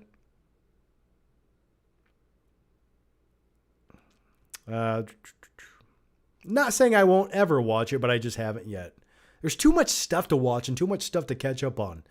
But I'll get there one day. Okay, the next one comes from Gorilla Beach, who says, "Hi, John. Has your wife started to become more critical on movies listening to you? And when will you watch Alice in Borderland? That is going to be the series you waited so long to watch, like the movie it follows." Yeah, you guys have been telling me to watch that. I've heard good things. I will at some point one day get to it. I promise, at some point. Probably in the year 2049. We'll probably get to Alice in Borderland. So as far as my wife becoming a bit more critical towards movies, yes. We've actually had this discussion multiple times. And she kind of looks at movies a different way, more critically, more objectively. And she kind of like steps back and goes, "Oh yeah, that wasn't as good as I thought it was." So yeah, in some ways, I think I've opened up her eyes to the universe of cinema to see how just shitty some movies can potentially be. I'm like, hey, I know you love Harry Potter, but narratively, these movies are like really confusing, right? Like, unless you read the books and you know everything that's happening, you would be confused as a viewer watching this movie for the first time. And she's like, "Oh yeah, I guess you're right." And I'm like, yeah, that's my problem. So anyway, yes. To answer your question, yes. Let's go to the next one here. And the next one comes from Anonymous. How's it going, Anonymous? And your question is, anyone ever told you when you say decade, it's very Forrest Gump-esque? Decade? I don't know. No one's ever told me that except for you. But let's continue on with the question. Also, your laugh is Lego Batman. Also, you're saying I laugh like Will Arnett? Fine, I'll take it. Anyway, also, I have boxing friends and car friends, but movie friends, so...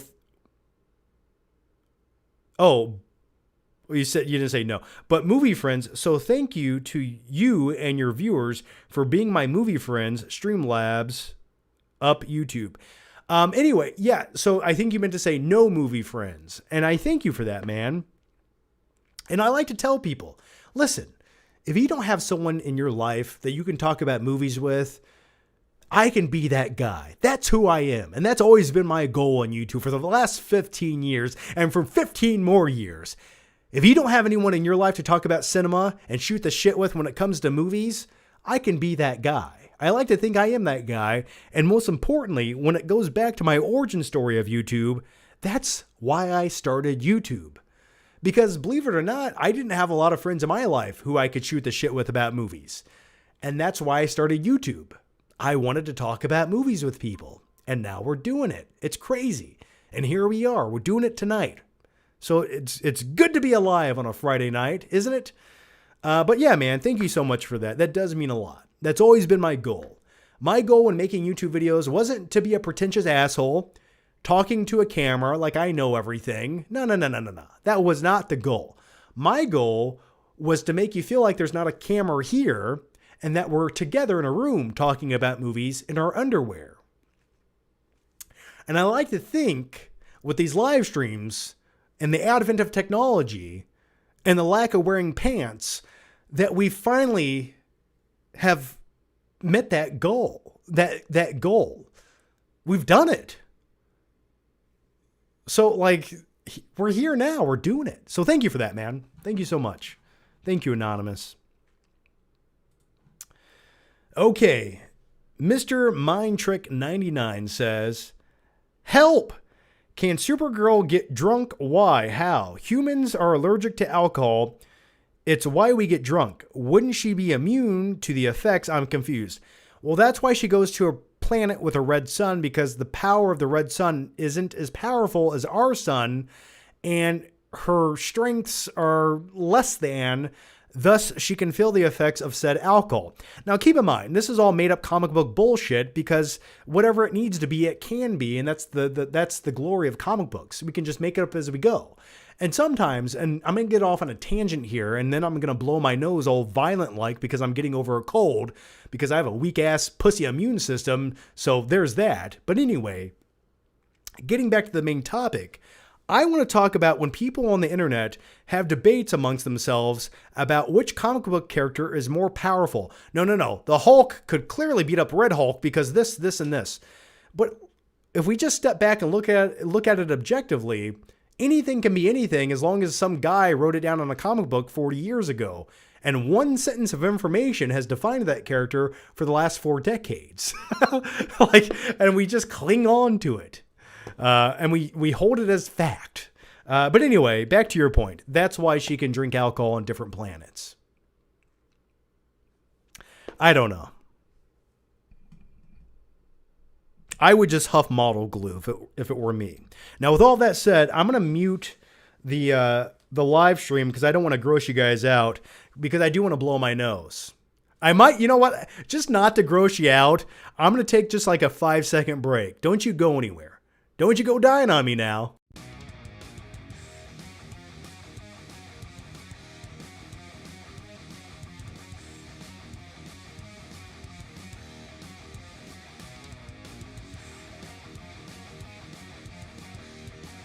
Oh, that feels so much better. That feels so much better. I can breathe now. And yes, the box of tissues on my desk are because I have a cold. Okay? Don't judge me. All right. Let's go to the next question. And the next question comes from Jesus Salcido 8721. How's it going, buddy? I love you guys. You guys always come back for every live show. I have so many regulars, and I don't even call you regulars. I don't even call you viewers. I call you part of the Flick Fam. Flick Fam's what your name is tonight. So let's keep going. Jesus, here it goes, baby. Hey, John, how's life? How's life? Going pretty good. Been busy this week doing my normal day gig. And then I savor all the flavor for the live streams. And I'll tell you something about the live streams real quick, and I need to get this out. I love doing these because I just get to talk about all of the shit I want to talk about in one video. And then I'm done, and I feel good about it. And then after said live stream, I'm going to take a shower, and then I'm going to watch SmackDown. So life is going pretty good tonight. So how's life going for you guys? I genuinely mean that. Let us know in the normal chat. Just one sentence, how's life going for you? The ups, the downs, the what have yous. But anyway, you should really play the Batman Arkham games. Arkham Asylum in particular. I think you would enjoy the games. Please give them a try. So I have dabbled in the Arkham games. They're sort of like a beat 'em up, and I get they look awesome. I think Gotham looks really cool. I like some of the action. I know the stories are cool. I just, at some point, those beat 'em up games, especially when it comes to Arkham, get a little bit repetitive to me. And I've watched a lot of gameplay covering the games. And I'm not saying I couldn't get into them at some point in life, but I'm at a point where I like playing games where I can just turn it on, I play a couple rounds, and then I'm in and I'm out. Like Rocket League, Call of Duty Warzone, and I will say this. I'm going to pat myself on the back right here. I'm going to pat myself on my John Cena Last Time Is Now t-shirt that I bought at WrestlePalooza 2 months ago. I'm going to say this. I did win a Warzone match last night. I got into I played quads randomly. No one on the team talked. I don't talk. I don't want to hear people's voices. And at first, we started off really shitty in our Warzone match. We were down, and I was the only guy left. And then what I did, because there was another guy on the team that was much better than me, and I was like, he'll make more competent decisions than me. I immediately flew down to the buy box, bought that guy back. He bought everyone else back. We came in, and we won the game, barely. It was a phenomenal ending, and I felt really good about it. And whenever I win a really close game in like Warzone or Rocket League, and I'm sweating profusely trying to win, that's where I stop playing. I'm like, okay, even if it's the first game of the night, I'm like, I can't top that shit. I'm only going to get pissed off if I keep going. It's like gambling. Eventually, the house always wins. So if you win big or you win slightly, just take the gain and leave. You're done. Okay? And that's what I do. So that's how my life is going. Did I answer the question? But thank you for that, man. Thank you. I'll dabble in the Arkham games at some point. Maybe if they come out with a brand new one, like the next one, I'll get into it. But I have played around with some of the games in the past. All right. Got one here from Taka who says, Justin Bieber was in Tokyo last week. If you ever come visit, we could do this Mario Kart style go-karting thing where you drive around Shibuya at night. Shibuya at night. Am I saying that right? I'm not cultured. I don't know what the name of the city is. Shibuya? Anyway, it's your boy. Yeah, I would be okay with that. If ever there was a dream that I would like to come true, it's dressing up like not Mario, not Luigi. It's dressing up like Princess Peach in a go-kart, driving through the streets of Tokyo late at night, throwing a turtle shell at someone. Let's go to the next question, shall we? Okay. All right. The next one comes from Claudio Rogajan. How are you doing tonight, Claudio? How are you doing? Why does 50 Cent look weird in Street Fighter? He looks like he should. He looks like the character Borog or whatever he is. He looks comic. He looks video game accurate to me, man. I mean, 50 Cent's always kind of looked weird. Now he just has a weird haircut. So I think he looks fine. Salmonella, I love that name, has become a YouTube member. Yay! Let me tell you something about chicken. Never rinse your chicken off in the sink. It only spreads more salmonella. Just cook it. Let's go to the next question. Oh, Salmonella is in here with a question. Well, thank you, Salmonella, for this generous super chat question. And here it goes. I got the Regal Movie Pass. It's $24.99 per month, but you get 1 month free for 5 months. It's the best deal. I go see almost every movie, including Fockham Hall, which is great. I highly recommend. Was somebody else telling me about? Is this the movie somebody was telling me about? Fockham. I feel like somebody else mentioned this. Was Austin Burke telling me about this? But anyway, that's cool, man. Yeah, I'm glad you got the Regal Movie Pass. It's a great deal. I mean, if you just see like more than 2 movies a month, you basically get your money's worth. And I use that shit on a weekly basis, my wife and I. And I see everything I possibly can with it. The other thing about the Regal Movie Pass, and I'm not trying to sell it or promote it to you guys. Maybe at some point I will if they want to hook me up with a sponsorship. I'm talking to you, Regal. Come on now, baby. Give you a boy sponsorship. Because they are the best theater in my town. Because the other alternative is the local AMC down the street. And that place is a dilapidated shithole. I wouldn't wish upon my worst enemies. If you want bed bugs and you want to sit in a chair that feels like you're going to get scoliosis in, that's where you go to watch cinema, okay? Yeah, there's that. But anyway, my local Regal is awesome. They got recliner seats, and the cool thing about that Regal Pass is you get like a whole bunch of movie points every time you spend money on the app, which keep in mind, you still have to spend like 50 cents to buy a movie. But you get all these points, and I have like 80,000 Regal points. Now, what does that equate to? Well, it equates to like a free medium soda and a couple bags of popcorn. But nevertheless, when you add up the cost of said things, it's like $75. So I love it. Okay, let's go to the next one here. And I'm glad you got it. It's the biggest recommendation I can give you guys. If you have a local Regal, you like movies, you go to the theater more than twice a month, get the Regal Unlimited Pass. Okay, Skylar Wheelock back again says, what are your thoughts on Arcade 1-Up is shutting down now? Arcade 1-Up is shutting down? Is this true? Tell me more. Let's look at this up. Arcade 1-Up shutting down. Okay, don't type shooting.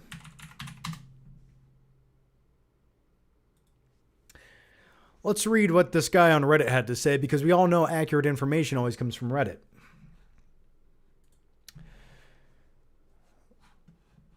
Okay, it seems we have our first confirmation that Arcade 1-Up is in its final days for a lot of us. This comes as no surprise. There have been plenty of warning signs that things weren't great behind the doors. The mega thread is here, so anyone can discuss. Huh.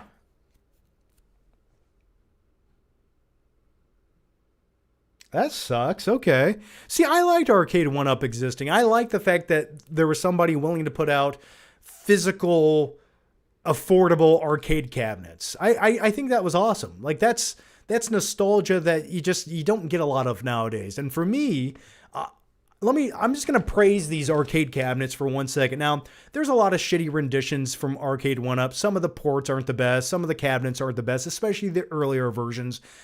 But I will say this about these cabinets. For like $300, you get a cabinet that's 6 feet tall, that has a light up marquee, that has multiple games on it, and it's cool. And for me, these cabinets aren't just the game. These are like pieces of art that are interactive. That's the way I look at these, and they make me happy.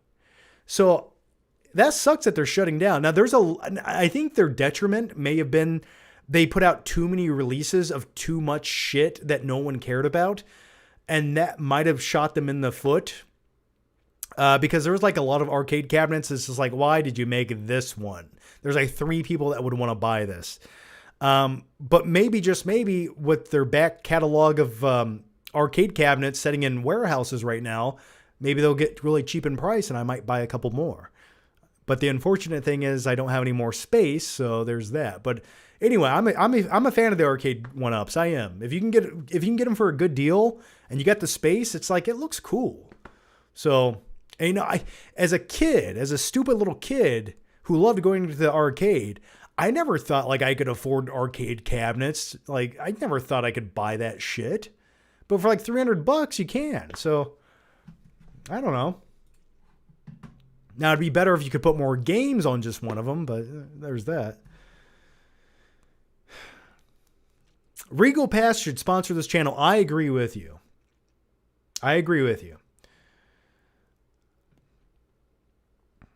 Okay. You guys are killing it tonight with the questions.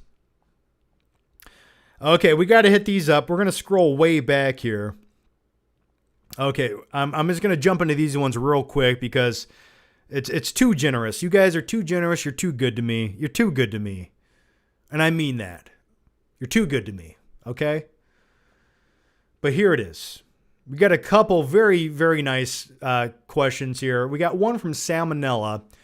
And Salmonella, thank you so much. And I wish I had more party poppers for you. I do. But anyway, I love your channel. Whole bunch of emojis, popcorns, thumbs up. And thank you for that generous super chat. Thank you so much. That made paying my internet bill this month possible. So thank you. I salute you. Okay? I will ride with you in Valhalla. There's that. So thank you, Salmonella. And I wish I had a party popper to blow off in your face right now. I wish I did. Thank you so much. And the next one, that was too generous. And the next one comes from Immortum. And once again, another very generous part of the Flick fam tonight. And Immortum says, "Hey, John, I saw Robin Hood, Prince of Thieves last week because of the countless times you have talked about it. Amazing film. Costner truly can do no wrong, except for that accent. When I hear Robin Hood from the 14th century, I don't know about you, but just a guy who sounds just like Kevin Costner without the English accent, a little bit off-putting, but nevertheless, it still does not take away from the timeless classic known as Robin Hood, Prince of Thieves with Morgan Freeman." Let's keep going with the question. "Thank you for being here for all these years. Your videos make life better." Well, thanks for that, man. Thank you so much. Means a lot. I'm glad you enjoyed Robin Hood and Prince of Thieves. But did you have any criticisms with it? Let me know. You can be honest, okay? It's okay if you didn't love everything. The first 10 minutes of Robin Hood, Prince of Thieves kind of feel a little bit junky. Like, I always tell people, I'm like, okay, here's what you got to do with Robin Hood, Prince of Thieves. Give it 30 minutes. Because the opening scene where it takes place in, like, Jerusalem, in a dungeon that clearly looks like it was shot on a studio backlot, it doesn't look the greatest, okay? But once they finally get to England and you have that first fight scene with Robin Hood and the sheriff of Nottingham's men, and you have Morgan Freeman, and the banter starts to like kind of build up, that's where the movie really takes off, okay? So thank you so much for the question. Very generous, and thank you guys both so much. I do appreciate it. All right, let me scroll back here. You guys are too nice. All right. All of you are too nice. All right, let's keep going. The next one comes from Skylar Wheelock once again. And Skylar says, "There have been several Wrinkle in Time references throughout Stranger Things, and it feels intentional, almost like a hint towards how the story could end." Well, I think they also show the book A Wrinkle in Time at one point in the first 4 episodes, don't they? Don't they literally show the book at one point? Yeah, there is some definite nods with Holly revolving around A Wrinkle in Time story. I'll leave it there. I don't want to spoil anything, but I would assume it's going that direction a little bit.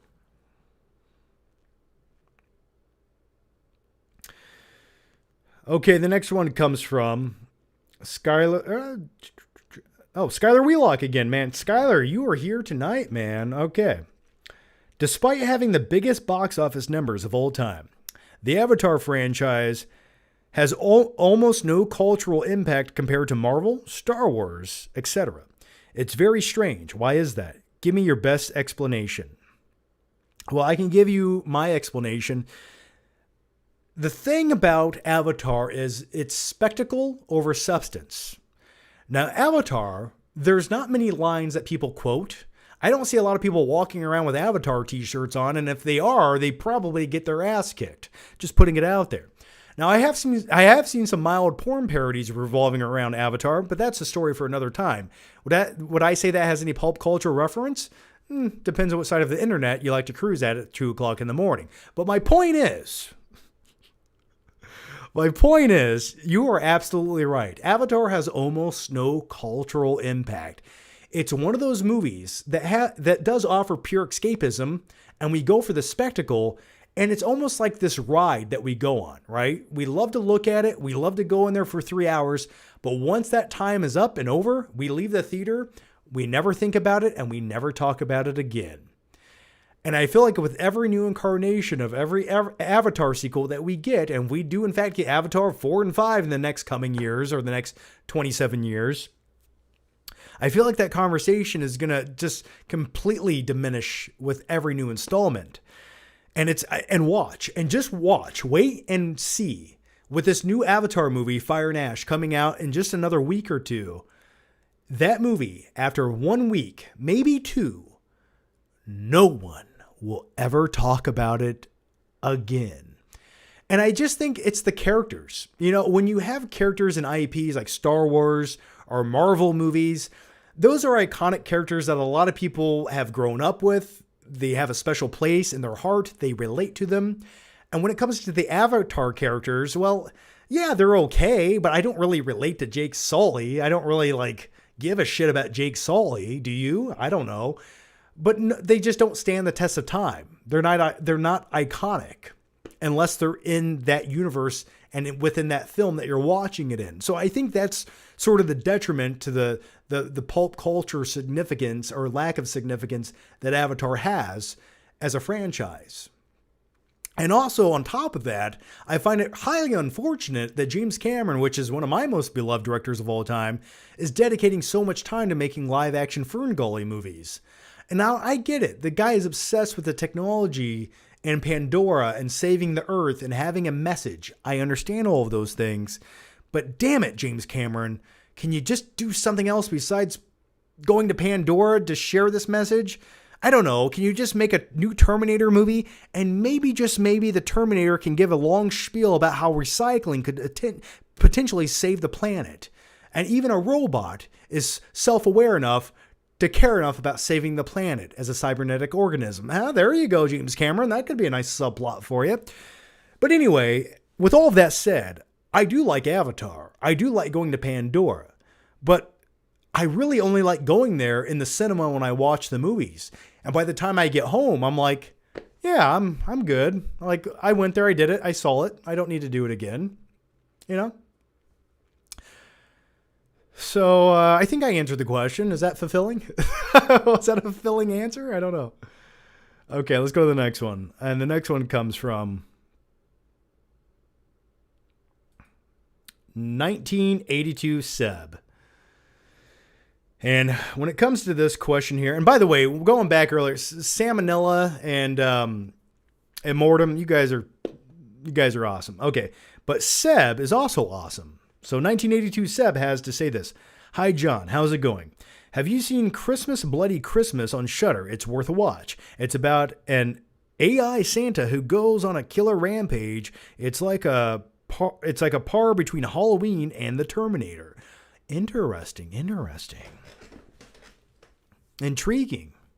You know, speaking of that, I have not seen it. It sounds kind of cool. It sounds like a fun, schlocky Christmas movie to maybe watch.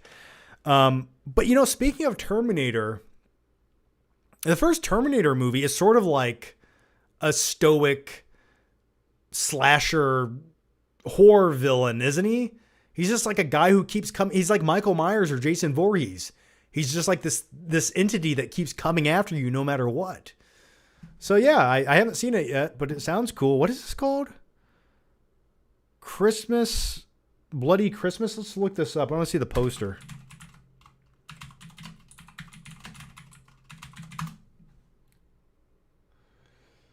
Okay, I'm going to be honest with you. That poster makes me not want to watch it. Oh, this looks like it had a budget of $17. I'm just putting it out there. Now, I'm going to trust you that it's cool, man. But yeah, I definitely see the Terminator nods here. Instead of red glowing eyes, it's green glowing eyes. Oh, okay. All right. I'll look into it. All right, let's go to the next one here. All right, the next one comes from Night King 01. That Street Fighter sneak peek looked extremely cheap, almost like AI. Also, Guile's hair looks like a helmet on Cody Rhodes' head. I hate to hate, but this movie looks like they spend all of the money on the actors.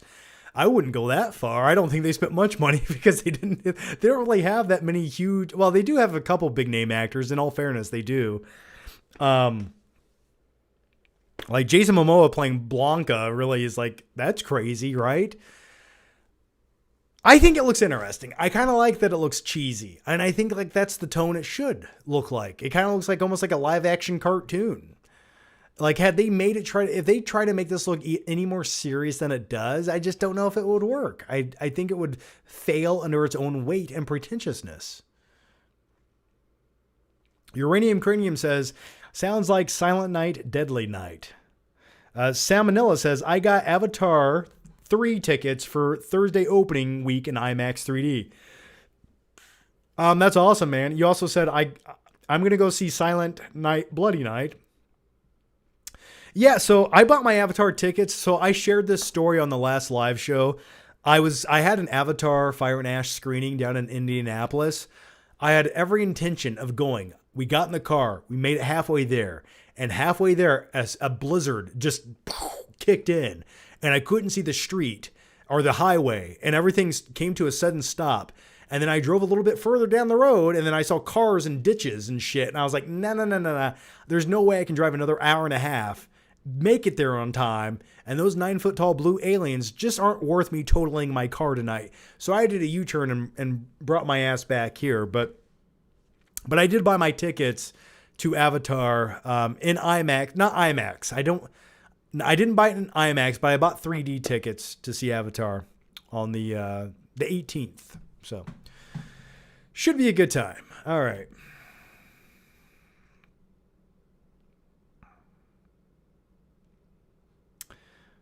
The next one comes from Skylar Wheelock, who says, Do you think adulthood is such a scam? I don't remember Christmas coming up this fast when I was 10 years old. I was just having this conversation, and I think we had this conversation at some point on the live show. It feels like someone pushed fast forward, and time is going at 1.5 the speed it typically should. Maybe it's just me. Maybe it's the older you get, time goes by quicker, and I think relatively speaking, it does go quicker the older you get. But man, it just feels like Halloween was just here. Like I blinked and I turned around and boom, Christmas 2 weeks away. What just happened here? So it's terrifying. I feel like time is going quicker. I truly do. Someone in the Matrix, the simulation that we live in, is on fast forward. I truly think it is. Or maybe it's just like nothing really matters anymore. It's like the more stuff you're inundated with when it comes to social media and content and viewpoints, the more that piles onto you, the more you start just dwindling inside as a person. And maybe it's not that time is going by faster. It's that ultimately nothing really matters because nothing gets the time to do so. It's like a plant, a beautiful plant that never gets enough time in the sun or enough water to grow into this beautiful plant that's majestic and magical, that provides shade and years of comfort and beauty. But if it doesn't get all those nutrients and all that time to shine, ultimately it's nothing. And we as a civilization and as people are doing that. We're being left in the shade and not watered enough. And yes, I am comparing the human civilization and the human condition to a plant, but I think there's something interconnected there. I really do. And I think this ties back into Pandora, where everything is interconnected. And with all that said, I would like to tie my ponytail to a tree. That way I could feel Iwa inside of me. And once again, much like Pandora, technology is to blame for all of this. And I think we should all think about that tonight when we close our eyes to go to bed. I really do. So those are some movie thoughts for you. Now let's move on. Okay. The next one comes from Skylar Wheelock once again. Do old 90s Christmas commercials just hit different? Or did we actually peak as a society back then? No.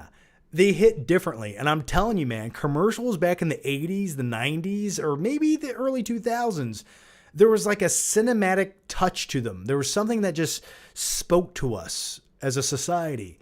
And they didn't look like these digital soulless, simplistic, modern day things just slapping something in our face saying, buy it because.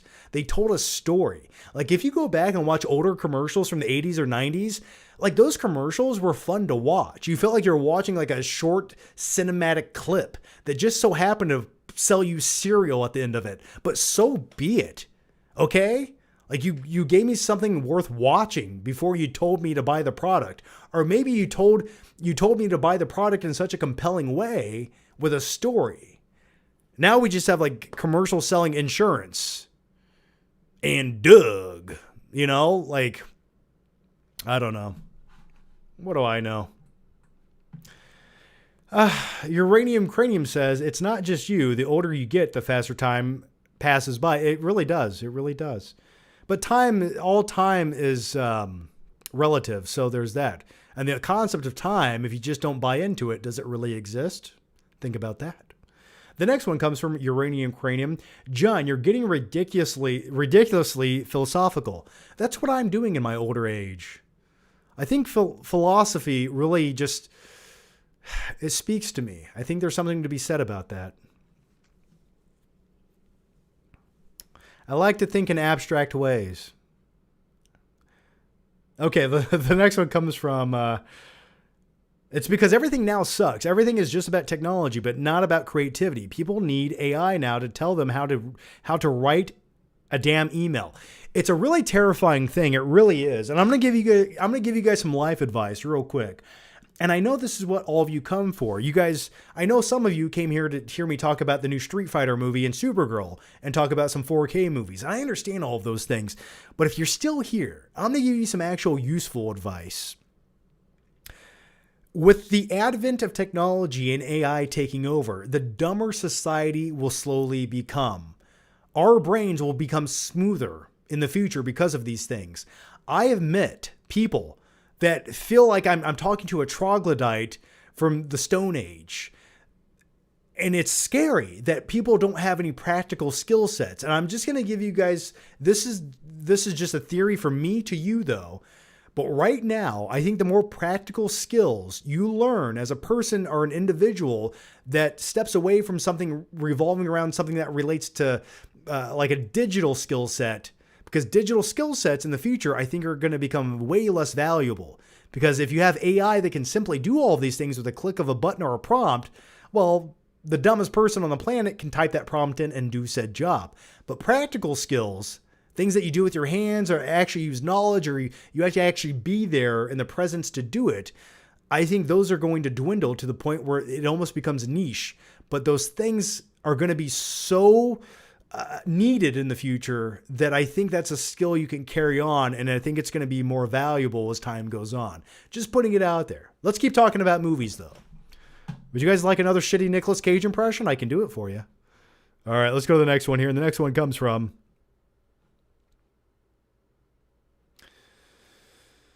Oh, the next one comes from...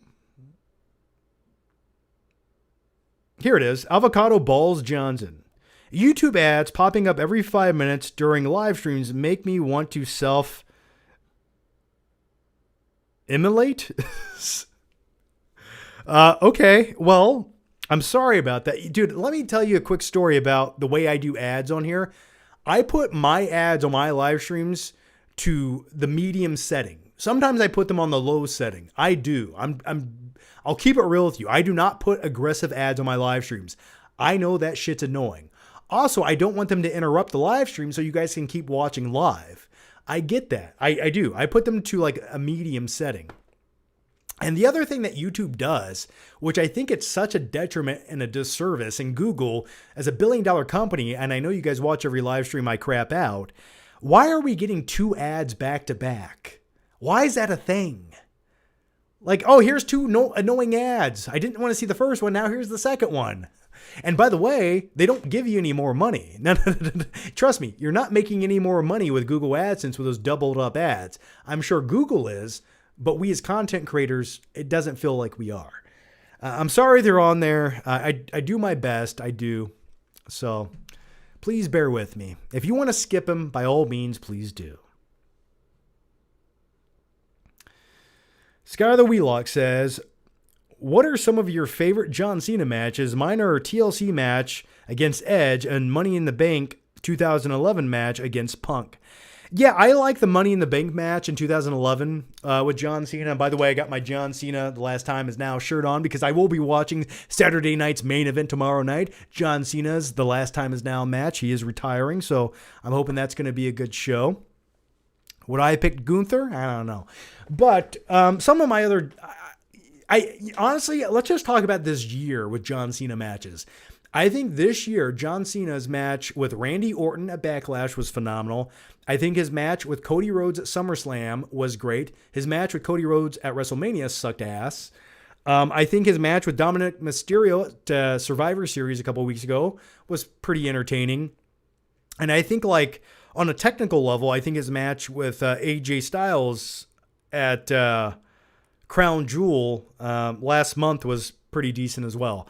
But I really think my favorite of his this year would probably be that match with Cody Rhodes at SummerSlam. I just like the spectacle and the cinema of that match. I think that was like his overall best match of the year for me. But anyway, thanks for the question, man.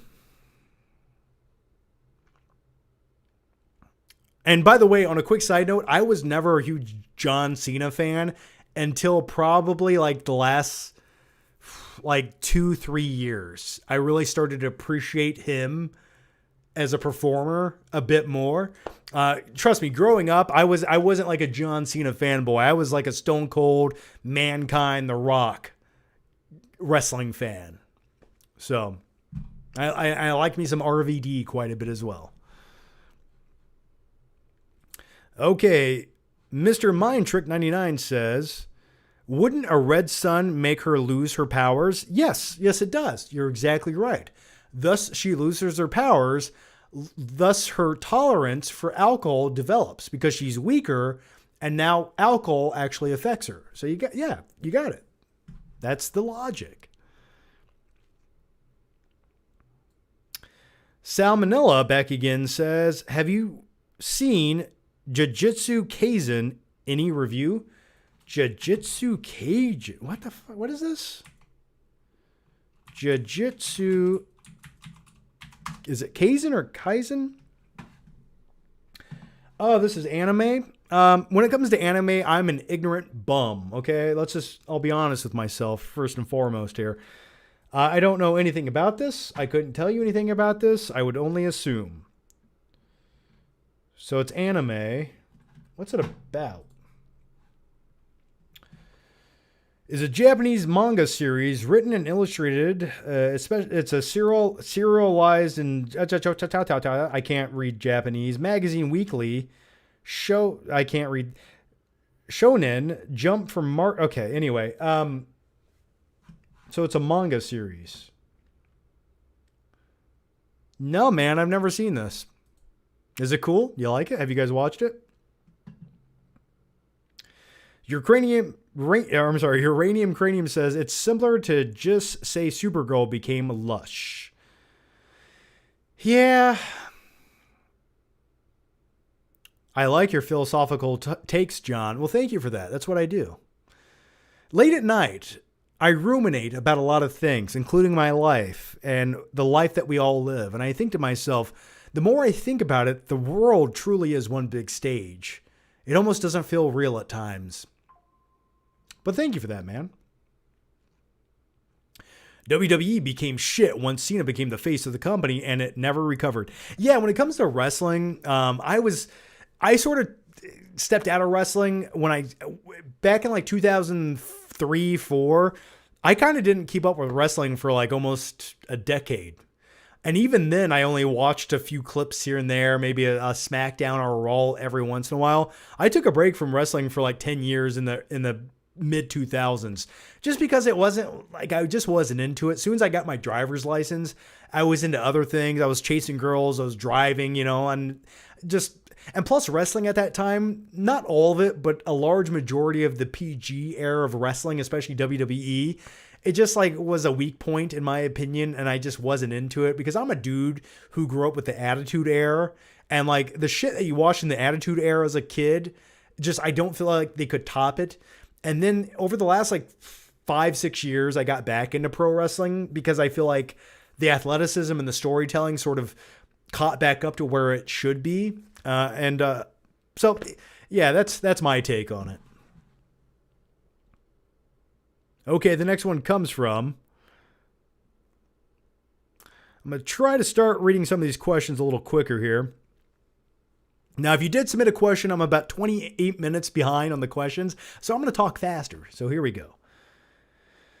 Hey John, Batman Beyond, Return of the Joker just turned 25 years old today. I always thought it was a great movie and it scared the living shit out of me as a kid. What do you think about the movie if you've seen it? Batman Beyond, The Return of the Joker. I don't think I've sat down and watched that. Now, here's the thing about Batman Beyond.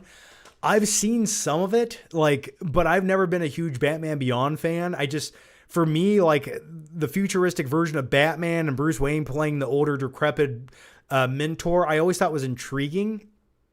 And I'm still, I feels like they could definitely take Timothée Chalamet and make him Batman Beyond, and that original idea that they had him possibly having Michael Keaton play the older Bruce Wayne would have been awesome. But I'm not an expert on Batman Beyond by any means. I've never seen that. And that also came out in the early 2000s when my love of animated things was kind of an all-time low. So I've never seen it. But when it comes to Batman animated movies, I think Mask of the Phantasm has always been my favorite by far. So I'm sorry I don't have a more fulfilling answer for you, Claudia Rogujon. I'm sorry. And once again, big thanks to Salmonella. you don't want to ingest salmonella, but big thanks to Salmonella tonight. So thank you, man. And also, Immortum, big thanks to you as well, buddy. Thank you so much.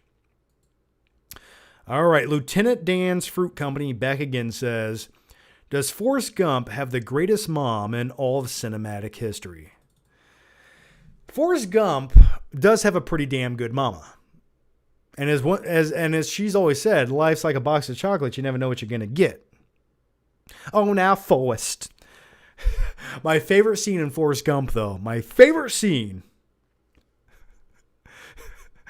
Oh, your mama sure do care about your education, boy.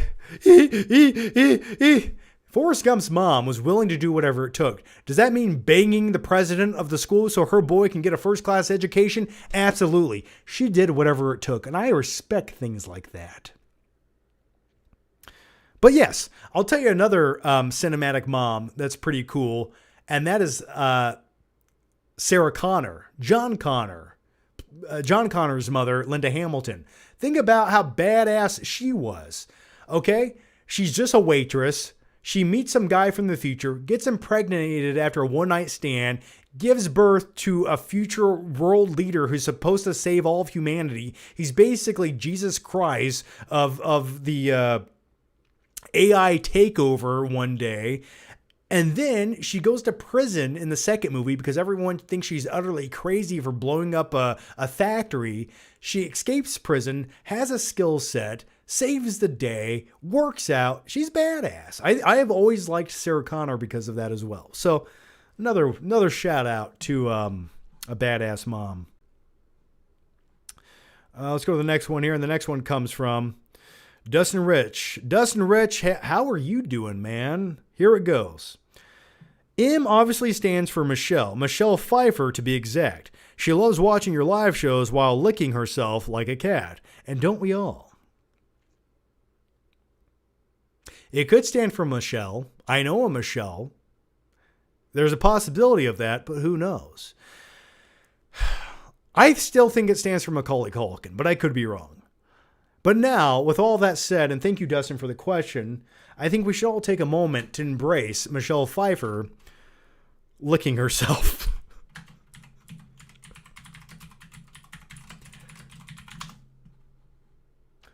Let me double check these images I'm about to get. Ooh,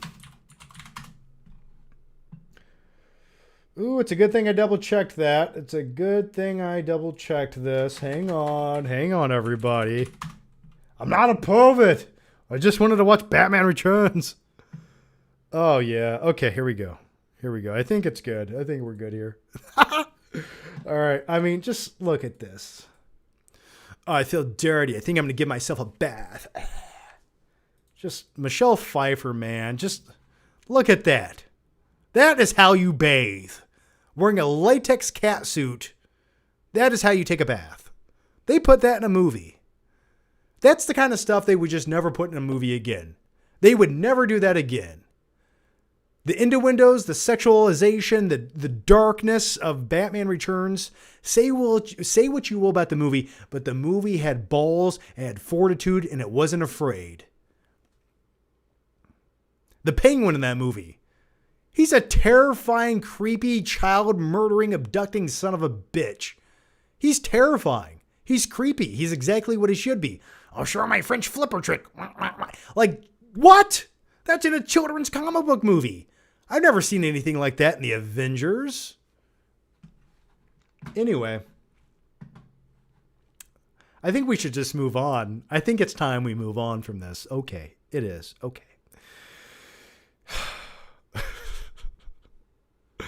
The next one. Thanks for the question, Dustin Rich. Salmonella back again says, have you seen Dead Man's Wire? I've seen a Dead Man's Dingley, but Dead Man's Wire? Dead Man's Wire. No, I haven't seen Dead Man's Wire. It doesn't come out until January 2026, man. In 1977, Tony Kerstisis entered an office of Richard Hall, president of Meridian Mortgage Company, and took him hostage with a sawed-off shotgun, wired a dead man's wire from the trigger to Tony's own neck. Holy shit. Yeah, that sounds kind of cool. That sounds like a cool movie. It's got Al Pacino and Bill Skarsgård in it. It's Gus Van Sant? What? Okay, yeah, that's the director of Good Will Hunting. So, okay, I'm curious about this. That sounds like a cool premise. Now, that also sounds very timely, because if you look at the Luigi Mandoloni or whatever his name is, the guy who shot the health insurance executive, who's currently on trial right now, that seems kind of like, doesn't it kind of seem a little bit timely, just putting it out there? But that sounds definitely interesting. I like movies like this. I'll definitely check it out. Uranium Cranium says, Forrest Gump's mom used to fly as a nun. Well, she also was married to Robin Williams at one point. M once said she was an actress. Maybe, but who knows?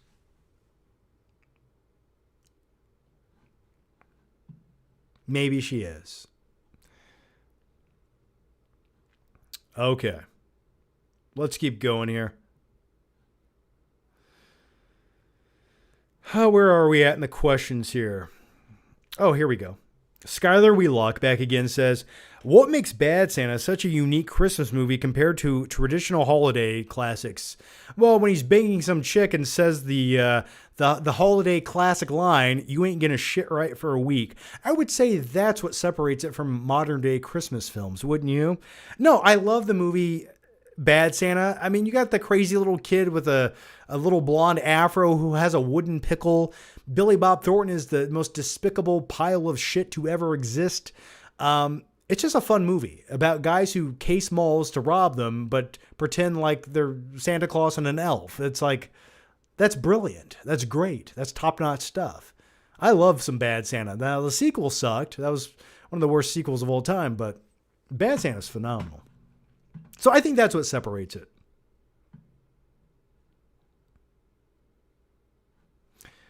No, it seems exploitive. I don't think it seems exploitive at all.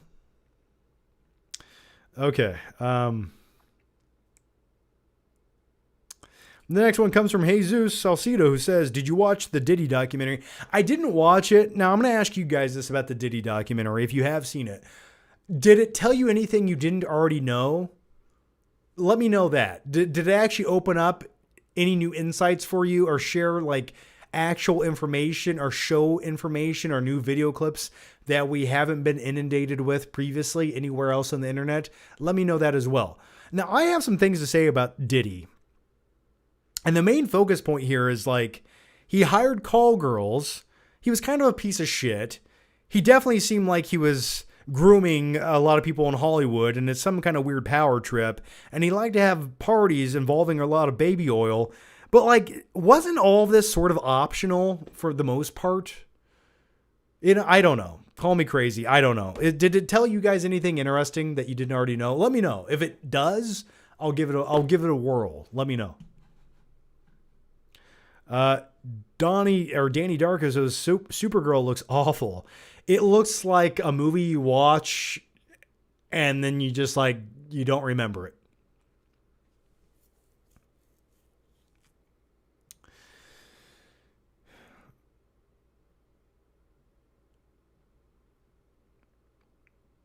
We're talking about Elvis. We're talking about Forrest Gump, where Forrest Gump teaches Elvis how to dance. Oh yeah, I love that scene. I was moving my hips and swinging them.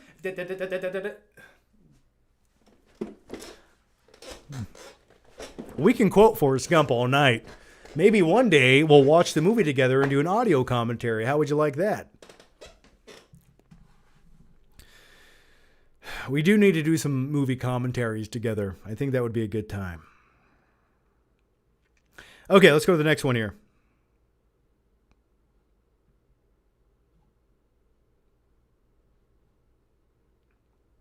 Oh, by the way, Night King 01 earlier said when it comes to Batman Beyond Return of the Joker, he says it also has a badass score. It's very synth sounding. Okay. See, okay, maybe I should check it out, man. I like that. I like that vibe.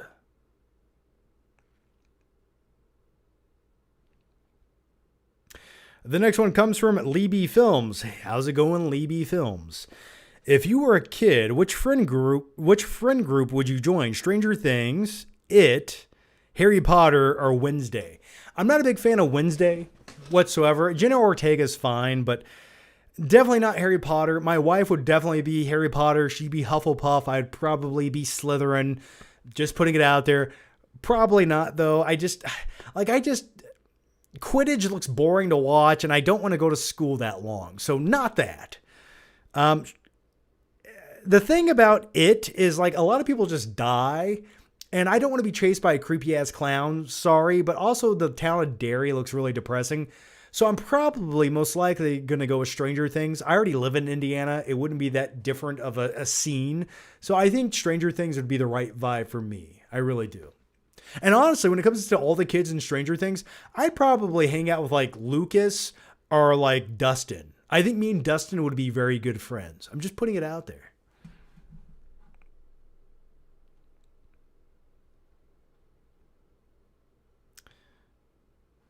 The next one comes from Skylar Wheelock, who says, The Odyssey sold tickets a year in advance, sold damn near all the initial showings out, but Netflix says sitting at home and watching a movie is the way. Well, that's what any streaming service would tell you to do, because it's more profitable to sit at home and watch said streaming service because you're not sharing that revenue with a theater.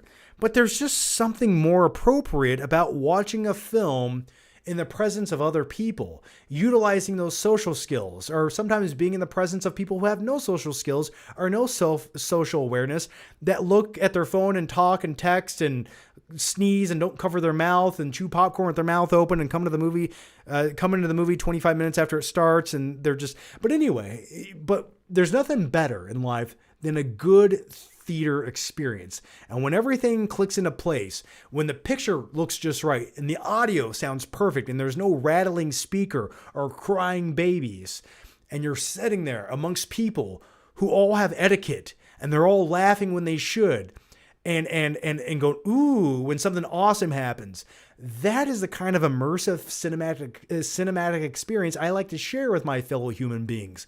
Now, it's rare. It's very rare. And with the I guess the push of streaming services in the recent years, that etiquette has died. And at one point, one day, when movie theaters become niche, you're going to have all these people that only know the etiquette of watching a movie at home, which their social skills are going to be underdeveloped. Their frontal lobes will never fully harden. And when those people go to a movie theater, it's going to be the worst experience possible. And I like to think streaming service, but most importantly, Netflix is to blame for such things. The degradation and deterioration of social skills when it comes to cinema is Netflix's fault. And I stand by that. You hear that, Netflix? I'm talking to you. You got $82 billion? Oh. You're going to get Red Notice. You're going to get, Red State or Red Notice. We're going to get Electric State. We're going to get Red State. We're going to Red Notice or whatever other shitty Netflix movies. We're going to get 14 sequels to those movies. That's what we're going to get in the future. And it just makes me sad. Anyway, let's keep going.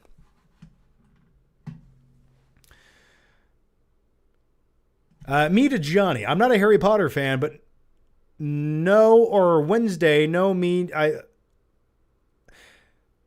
I get what you're picking up there. Okay. Has Stuckman reached out at all since you reviewed Shelby Oaks? No, people love this shit. I watched an EFAP video someone sent me the other day where EFAP was talking about Shelby Oaks, and they used my review to start out the video with. And just like their take on what I was saying, it's just like they completely missed the fucking point. But anyway, my point is right now, he did reach out to me before the movie came out. He did invite me to the world premiere of the movie in Los Angeles. But it was a week or two notice, and I wasn't going to spend $500 on plane tickets and another $500 in a hotel room. Like, don't get me wrong. If I could drive to it in the vicinity of a nearby state, I would have. But then I got a link to watch it at home. But anyway, yeah. So no, I've not heard from him since a text message. And I don't know if he would ever talk to me again after I put out my review for the movie. I don't know. I don't know how people take things nowadays. You know, I tried to give it constructive criticism. But no, I haven't heard anything. Uranium Cranium says, if you want to watch The Odyssey, you watch 2001: A Space Odyssey. I've seen it, man. I've seen it. And I quite enjoyed the 14-minute long docking scene in space. It was beautiful.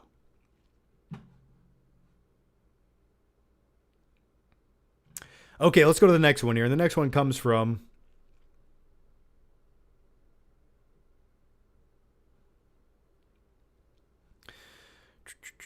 let's see. Here we go. I like this question. Okay. The Magic Conch. How's it going, the Magic Conch? Or is it Conch or Conch? I'm going to call you Conch. But anyway, man, thank you for the very nice question here. Very generous of you, so thank you so much. And I feel so bad I'm not giving you guys party poppers tonight.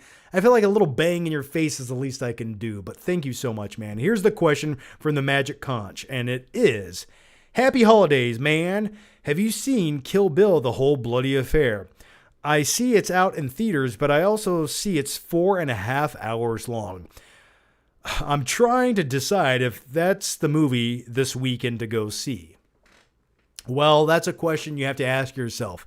Now, for me, when it comes to Tarantino movies, and this might be a super unpopular opinion, the Kill Bill movies are not my favorites. I don't know what it is. I think they're good. I've seen them multiple times, but I've just never completely connected to them. It's just maybe the kung fu genre that they're going for, or I don't know what it is. I like them, but I've never loved them. So watching a 4-hour cut of Kill Bill, it's both movies with some deleted scenes, right? I don't know much about it. I've heard about it. I know it's got a theatrical run. Now, that sounds like the ultimate movie to watch at home. Now, keep in mind, I just completely talked about going to cinemas to talk about going to support cinemas and watching movies in theaters. And now here I am like, now I'm going to watch that shit at home on streaming. What a hypocrite. What a hypocrite.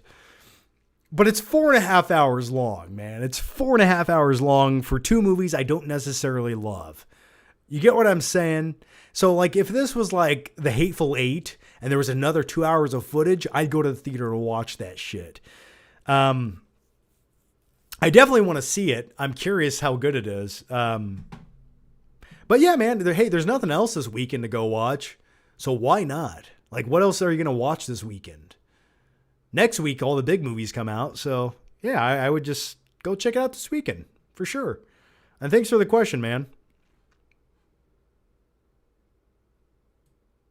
4.5 hours, though. It's a long time. There better be an intermission in there. That's all I'm saying. Is there an intermission in that movie? Did they put some like Grindhouse, like made up trailers in there so you can actually go get a refill on your popcorn and take a pee? Okay, Night King 01 back again says, I hate for Supergirl looking like Guardians of the Galaxy. It's not the film's fault. The film is faithful to the aesthetic of the comic, so I don't know what to say. I hate the comic for ripping off Guardians of the Galaxy. I'm not super familiar with all of the lore that goes surrounding Supergirl, nor will I probably ever be. And that's okay. There's just some things in life it's okay not to be super into. And Supergirl's probably one of those things for me. Now, does that mean I won't check out the movie? Does that mean it's not going to be entertaining? Nah, but I know a little bit about her backstory, and that's really my eyeball itches. Hang on. And that's really all I know about her. So it does look very Guardians of the Galaxy, that's for sure. And it feels like James Gunn's trying to duplicate the success of that. I'm sure the comics look a little cosmic-y as well, but I don't know.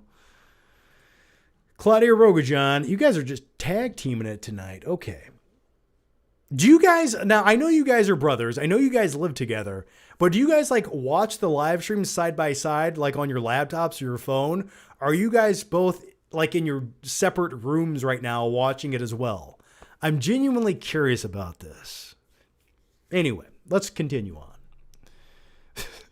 You should watch, you should watch, did we already answer this? Okay. You should watch, John, you should fix your speech impediment because you've repeated yourself 3 times. Get it right or pay the piper. 3, 2, 1, no more mistakes. Perfectionism from now on. You should watch Return of the Joker for the flashback scene in the movie alone. It's honestly one of the best Batman Joker pieces of media, and it gets surprisingly dark for an animated. It's only about 75 minutes, and it's on HBO Max. Give it a watch, John. Okay, Batman Beyond, Return of the Joker. Claudio, I'm going to write it down just for you, okay? Joker, Batman Beyond. Okay, I got it, man. I will give it a whirl, okay? Thank you. Night King 01 back again says, hey, did you ever check out Death by Lightning on Netflix? Oh, yeah, I did. Thanks for reminding me. So I did watch the first episode of Death by Lightning. Now, I love historical set pieces, and I was a bit unfamiliar with this. I didn't know that the presidency was won like this on a kind of a fluke. So Death by Lightning is sort of like a political drama based on true events. So I did watch the first episode. I thought it was good. Now, I will say, like, I'm on episode 2. It's not one of those series where I'm like, I need to binge it, but it's one of those shows that I watch at night when I take a shower. I got my heating pad on. I'm laying there drinking some Dr. Pepper Zero, and I will at some point finish it. But I did start the first episode. I thought the production quality was good. Clearly, I know where the story's going based on historical events, but I do like it. I do. Yeah, I thought the episode was pretty good. It's a good little political limited series. Okay, we got one here from Lee B. Films who says, have you seen Joss Whedon's Serenity? Oh, Serenity? Are you talking about the 2006 movie? Or 2005, sorry. Yes, this came out. You know what's funny about this? So I have seen it. Now, I know it's based on the like one season TV show that was canceled.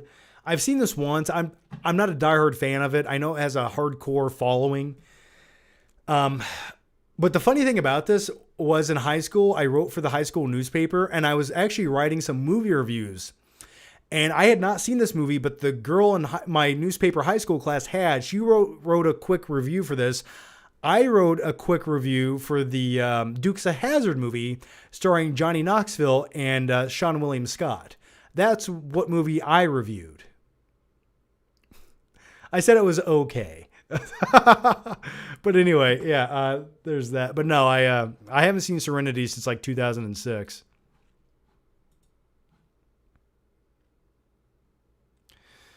All right, Ray Caprio video says, should I see Avatar first in 3D or regular?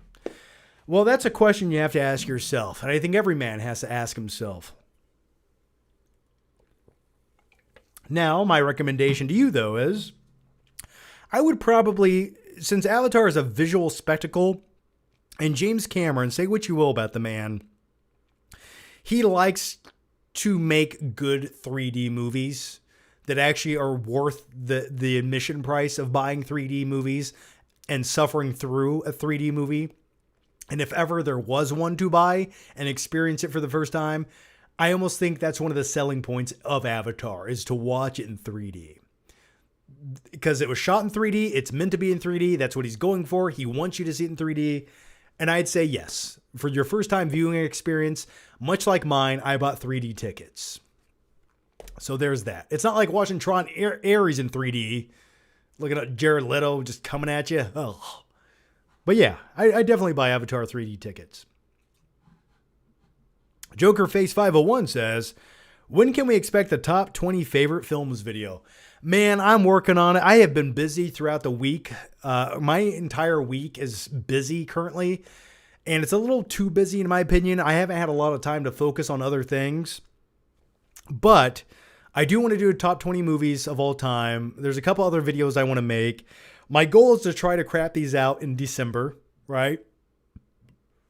Sorry. On top of that, the one video I really want to make is a brand new Blu-ray collection update video, or my movie collection video, where I talk about all of my movies.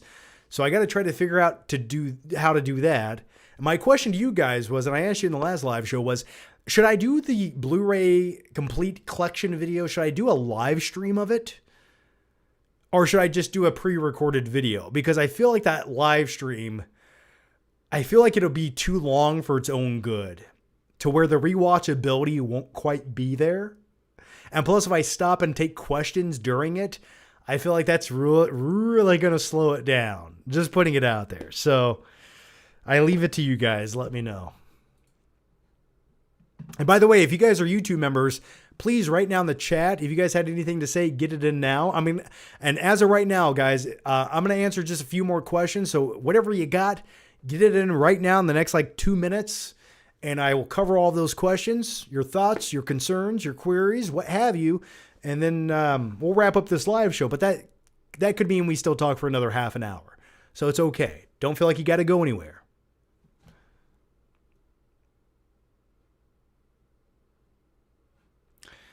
Night King 01 says, specifically, the main theme for Batman Beyond, Return of the Joker, just listening to it on its own is awesome.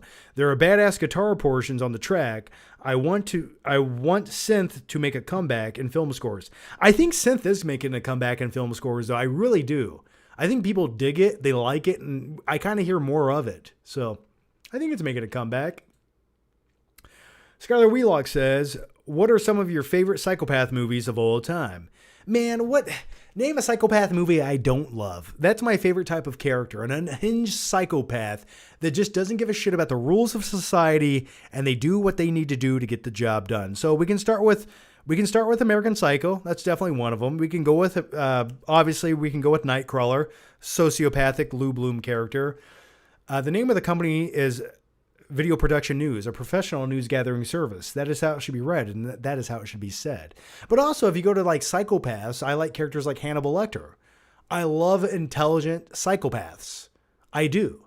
Because they say what everyone else is thinking, and they say it in a very articulate way. And maybe I've taken some inspiration from that over the years. Call me crazy. Call me a psychopath. Maybe call me a sociopath. But I do feel empathy. But yeah, that's a few. I'm sure there's some other psychopath movies or sociopath movies I'm not thinking of. But another one that no one talks about, speaking of American Psycho, the movie, it's from the same Brett Ellis, I believe. He also wrote another novel called Rules of Attraction, and it has James Vanderbeek in it. Yeah, that's his name, right? Dawson's Creek. And that's a great underrated movie if you've never seen it. He's kind of a sociopath a little bit. There's been rumors that he's basically Patrick Bateman's brother or cousin. But if you've never seen Rules of Attraction, that's my recommendation for you. Thoughts on The Iron Giant? That's a very underrated and a very well-made movie. Brad Bird's first film. Yeah, it's a great heartfelt movie. You get the voice of Vin Diesel in there before he just started saying family. I've always liked Iron Giant. What that came out in like 1999, right? Aren't we supposed to get a live-action Iron Giant movie? I swear that was in the works at some point. But I've always enjoyed it. I've only seen it a couple times though. John, you look amazing. Well, thank you. I feel amazing. Even though I'm getting over a cold. I had a cold for the last 5 days. I think I touched the wrong person's hand somewhere at some point. Or I think I went to a restaurant and the waitress, she kind of had like a bit of you could tell she had like a stuffy nose. And I have a theory that she sneezed on my food and she gave me a cold. Just putting it out there. But thank you so much.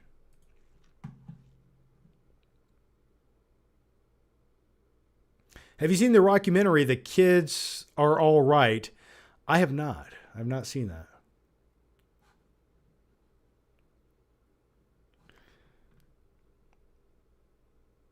John, what YouTube video was the one that really got your career going on YouTube? You know, I would like to say it had to have been the night of the chicken sandwich. No, I don't know, man. I really don't. I think there's just been a handful of big videos I've made at the right time that were topical that enough people started watching. I really do. And to be honest with you, I think there's a lot of videos I made that didn't do crazy amounts of views that have got me long-lasting subscribers because they appreciated the weird, niche-y shit I was doing or talking about. Like, the people who come to me and they're like, okay, I know this guy likes movies, but I also like his personality. And for me, it was never just about being the topical guy. I don't want to be a news reporter when it comes to movies and movie reviews. I wanted you to like me for me. And I also talk about movies, but I need you to like this weird, sadistic, creepy guy who just happens to like movies as well with a heart of gold, okay? So I don't know if it's one particular video or a series of videos, or maybe it's the videos that never got the most views, or why I have some of the longest lasting viewers on YouTube still that have watched for a decade and a half. Maybe it's the more niche stuff, because the more topical stuff, when you talk about the newest movie trailer, the big new comic book movie, yeah, you get an influx of new subscribers and a lot of views on those videos. But typically the viewers that you get from those things sort of just want to see you talk about whatever's new and topical. They don't really care about you per se. So I don't know, man. I guess that's a question for you. You guys would have to answer that. I don't know which video you watched for the first time, whatever one you latched onto, whichever one made you click that subscribe button and never click the and sometimes people click the unsubscribe button. They do. Sometimes maybe I'm annoying. Maybe I'm offensive. Maybe I'm not the content creator you want me to be. And for that, I'm sorry. And just know every night when I take a shower, I cry. I cry in that shower. Every time you click the unsub button, a part of me dies. I need you to know that. But anyway, we're not talking about them. We're talking about you because you're still here. I don't know. You tell me, man. I don't know.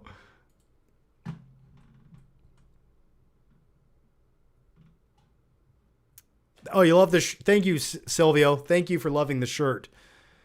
Firefly. Yes. Is that the movie we're talking about? That was the TV series, right? Skylar Wheelock says, Avatar is one of those movies that only really works on a giant screen, loses all magic at home. Yeah, it definitely loses rewatchability. Pre-recorded video Blu-ray. Yeah, I think I'm going to do the Blu-ray collection video pre-recorded. I think live streaming it would just...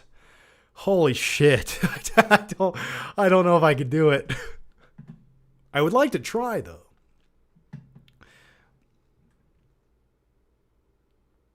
Oh, Jaws in your pool video is iconic.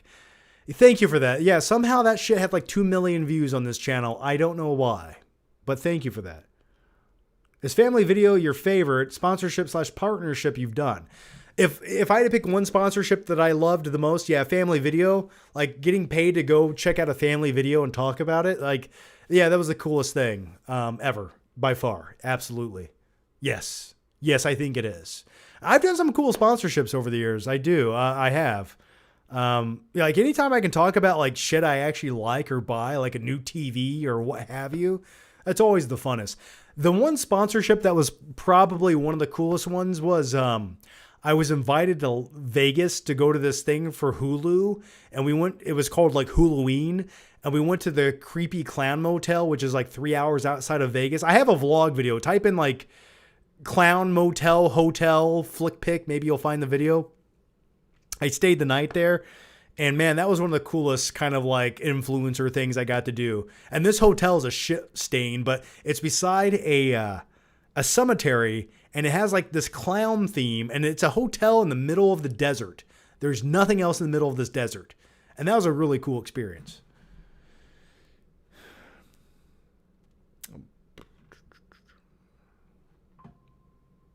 Yeah, so Jaws in my pool. Your Batman v Superman video is how I found your channel. Well, thanks for that, man. Probably the Batman and Robin review and collabs you did with Stuckman is when I saw your channel and followed. Well, thank you for that, man.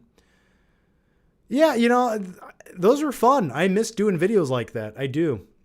My least favorite types of videos to do are like sit-down videos. Here's my review of this movie. Now I'm going to sit here for the next 7 minutes and interject a whole bunch of jump cuts as I talk about said movie. See you guys next time. No. I like taking the camera with me.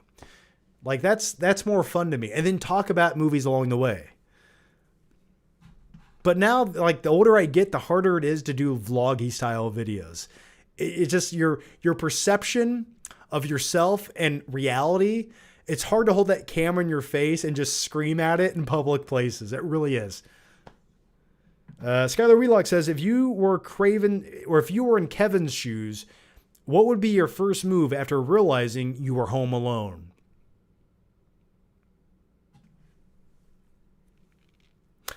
I'll be honest with you. Everything that Kevin McAllister does as a young boy and all those things that he like fantasized about doing but never could, but then he does it.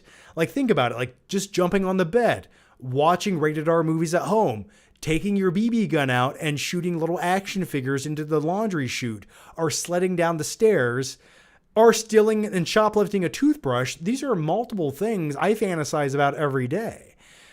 But those are like realistic childhood things that you could pull off. Sneaking into your brother's room to look at pornographic material and take his cash. Those are things I would do. So yeah, I probably the same things Macaulay Culkin did. Or Kevin McAllister did. Except I don't think I would be smart enough to scare off 2 burglars from my house. Like all those booby traps he set up, there's no way. There's just no way I could engineer all of those things in the course of a day or two. Absolutely not. Absolutely. The wet bandits would have just like bit off my fingers, stabbed me in the throat, and my parents would have found me dead on Christmas morning. That is how that story would have ended. Like, yeah, don't get me wrong. I would have tried the paint cans thing. I would have tried having a tarantula. I would have tried putting micro machines out.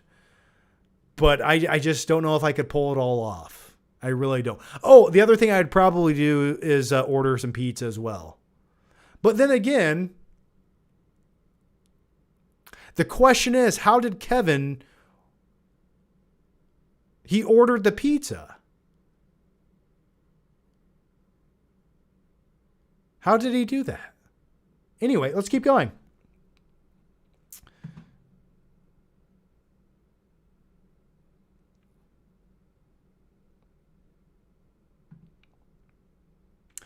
Side Mike says, is it too late to send a question? Get your questions in right now, man.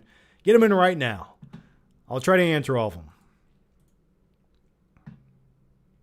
them. First thing is Home Alone, raid the liquor cabinet. Yeah, and eat ice cream. But you have to put yourself in the mind of an 8-year-old, right? Like, this is the shit you would realistically do. Like, my wife's going out of town tomorrow, and I'll be home alone. And you know what I'm going to do? I'm going to order a Wingstop and watch pro wrestling in my underwear. That's what I'm doing. And I'm 38 years old. Am I so different than young Kevin McAllister? I don't think so. The only difference is if someone tries to break into my house, I'm just going to have to grab a steak knife and stab them in the ear. If I had micro machines, I will put them in front of the door just in case. I do have a lot of tools and power tools in my garage. I feel like I could probably put those to use as well. But let's just keep going. Okay, the next one comes from...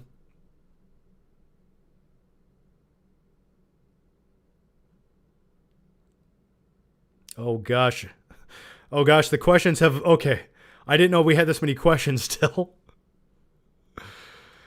Night King 01 says, I'm literally in my office now as my brother sits in the basement. If we were together, I would sometimes ask the same question like an idiot since I am always looking away somehow when my brother's question pops up. Interesting. Okay, well, thank you for those insights. Elliot Cecil says, John, welcome to Dairy. Episode 7 broke me. I'm glad it broke you, man. I got through episode 1 of Welcome to Dairy. Haven't gotten through anything else. Now, I've heard episode 7 is like better than some of the movies. I don't know. Haven't seen it. Heard good things about it. Maybe, just maybe, when all the episodes finally drop, I'll try to binge them. But just, I don't know. It just feels like there's a lot of filler in there, and I could feel the filler. And I just didn't want to get through episodes 2, 3, 4, and 5, 6 to get to episode 7. Can I just start on episode 7?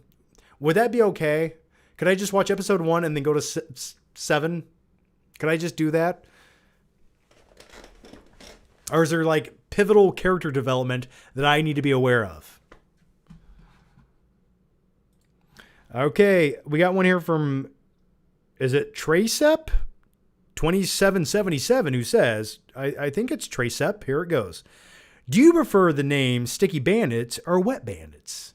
I think I prefer Wet Bandits. Something about that just feels right and original to me. The Sticky Bandits never had the same vibe.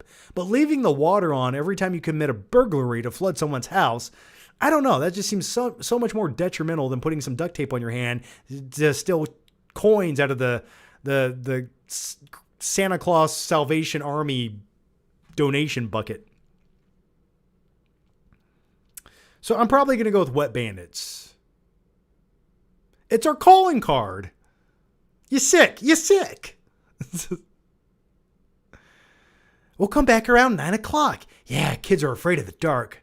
You're afraid of the dark. Anyway. By the way, I've already mentioned this once, but I did go to the Home Alone house a month or two ago. The actual legitimate filming location of the Home Alone house. And since we're talking about Home Alone, it was really cool because what we did, my wife and I, we checked out the Home Alone house. We stood in front of it, took some pictures. The pictures are on my Instagram if you want to check it out. But anyway, we walked around the neighborhood. And walking around the neighborhood where the Home Alone house is, where they filmed a lot of the locations, it just sort of like made you feel like you were in the movie. And it was really cool. And I was wearing my Macaulay Culkin sweater where it has a huge picture of his face on it. And it just, you kind of just, you got the same vibe, you know? It was really immersive. I liked it. Definitely recommend it. It's in northern Chicago if you want to check it out. Okay, the next one comes from Elliot Cecil. How's it going, Elliot? Here it goes. I don't think any major characters will die in Stranger Things. Everyone has so much plot armor, it's annoying. Someone's going to have to die. Now, is it going to be one of the main characters? I think they even said at one point, none of the kids are going to die in Stranger Things. And the question begs itself, well, could Jonathan die? In that case, I'd be okay with it. I'm putting it out there. I've never been a huge Jonathan fan. I don't think he offers anything to anyone. And him and Nancy have no chemistry. Nancy and Steve all day. But at this point, I almost feel like Steve is too good for her. But maybe Steve will make the ultimate sacrifice. I'm not quite sure. I think one of the side characters could definitely die. Who is that? I'm not sure. We shall see. Maybe Derek dies. That'd be fine by me. GF Hostman says, I got to go, John. Bye. Well, see you, man. Thanks for watching. I'll see you in this life or the other.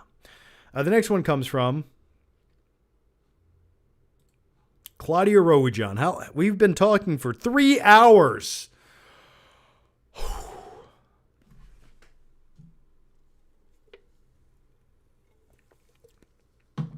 3 hours. It's okay, though. I'm not mad about it. I missed you guys. Let's keep going. Here it is. Claudia Rogajon back again says, have you watched the film Payback with Mel Gibson? I have seen Payback multiple times. Have you watched the director's cut? It's a way darker movie and way different. I think I did see the director's cut, and they also did something else with the director's cut or the Blu-ray release of it. Doesn't it look a little bit different or something like that? I vaguely remember this. I did watch it years and years ago, whenever that was. That feels like it was in like 2014 or 15 or maybe even earlier. Was that the time period? Not when the original movie came out, but when the director's cut came out. But anyway, Hollywood can never seem to get the Parker character down correctly. They've tried like 5 times. Is that Mel Gibson's character? I'm not super familiar with it. I've seen the movie. I liked it. Is that the character Mel Gibson plays? Isn't he also the same character in like Get the Gringo or some shit like that? I could be wrong. I don't know. The Magic Cooch has become a member. Yay! Thanks, man. Thank you so much. Night King 01 says, he is Patrick Bateman's brother. There is a deleted scene on YouTube with Casper Van Dien as Patrick Bateman. It's bizarre. Yeah, I think I saw that deleted clip. We're talking about the movie Rules of Attraction. You're right. He is his brother, and he's away at college. So, yeah, okay. I remember that now. But Jessica Biel is in Rules of Attraction. Top notch. Great movie. Okay, Peacock Sucker Punch. Peacock Sucker Punch says, do you miss having a lady friend on camera with you? No, my wife's done a few videos with me. She doesn't like being on camera that much, and it's fine, you know. It's fine. My narcissistic tendencies come out. I'm the star of this show, baby. I don't got to share the spotlight with anyone. Every once in a while, it's nice to have someone co-host with you sometimes in videos, so you don't have to keep talking the entire time. It gives you a few seconds to think about what you're going to say before you do. But other than that, no, it's okay. Maybe on special occasions, she'll come back. Peacock Sucker Punch also says, who's best, Claudio, Night King, or Skylar Wheelock? That's a question I'm unsure of. You know, what would I do without any? They're basically the 3 main pillars, the tripods, the heart of this live show. What would I do without any of them? We would just flip over. We'd topple over. I need my all 3 tripod legs. So I think they're all pivotal parts of the live show, and I think each and every single one of them. I love you guys more than you'll ever know. Peacock Sucker Punch back says, what are you excited for in the HBO Max 2026 trailer? What? What are you excited for in the HBO Max 2026 trailer? What do you mean? What? Can you elaborate on what you mean by that? I don't know what that means. I don't know what that means. I'm sorry. In the normal chat, if you want to explain what you're talking about, please let me know, man. I don't know what that means. Well, I mean, right now Netflix is probably buying HBO, so I don't know where we're going with that. Jokerface 501 says, John, hope you get back into The Boys. Season 5 looks great. Yeah, I kind of like stopped after season 2, season 3, 4. I don't even think I watched season 4, or maybe I did. Whatever season had the dude that shrunk down and went to the guy's man diddler and then sneezed and blew it up. Like, I think that's where I stopped watching it. Not because like I was offended by it. I don't know. I think I watched some of it. Like they had, what was it? Black Noir, the character. I vaguely remember him. I just kind of, it just became less interesting to me. John, do your Tom Cruise impression. I don't even know what that was. I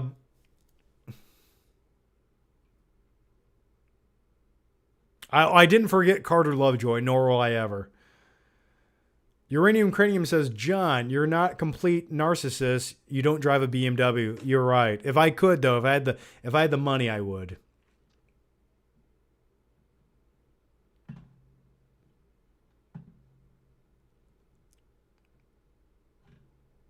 John, Euphoria season 3 when they are grown up out of high school. What? Like Euphoria season 3 when they are grown up? I'm looking forward to Euphoria season 3. I hope it's great. It comes out this April. So hope it's good. I liked Euphoria season 1 and 2.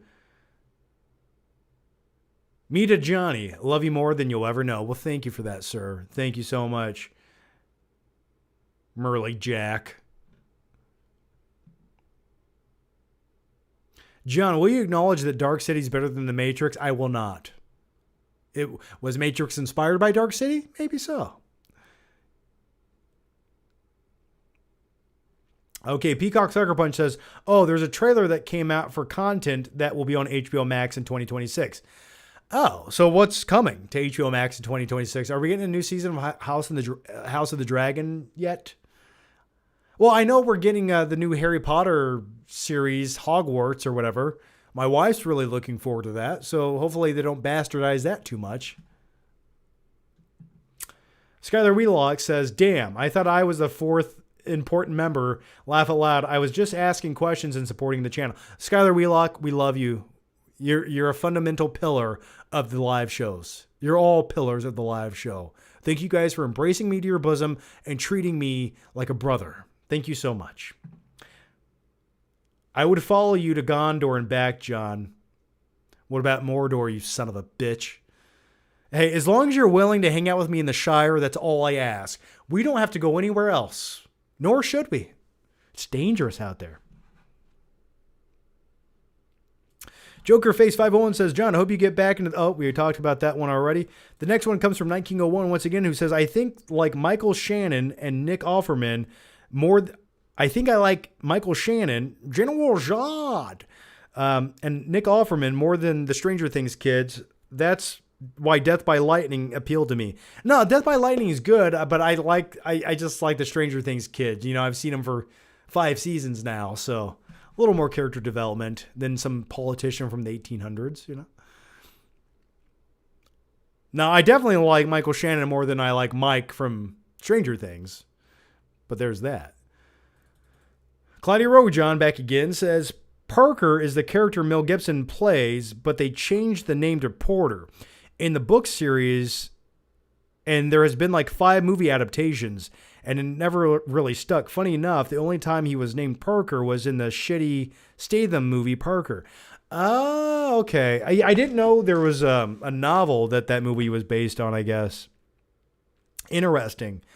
Well, speaking of Mel Gibson movies, have you seen the Mel Gibson movie Conspiracy Theory with Mel Gibson and Julia Roberts, where Mel Gibson is a taxi cab driver who makes these like short little articles on conspiracy theories, and he gets one of them right, and he gets tracked down. It's a great movie. No one talks about it, but like he lives in New York in this shitty little apartment. And his apartment is like safeguarded. It's almost Home Alone style. He has all these booby traps and escape mechanisms. It's a really good movie. I think you guys should check it out. If you've never seen Conspiracy Theory, it's a great mid-90s movie that like no one talks about.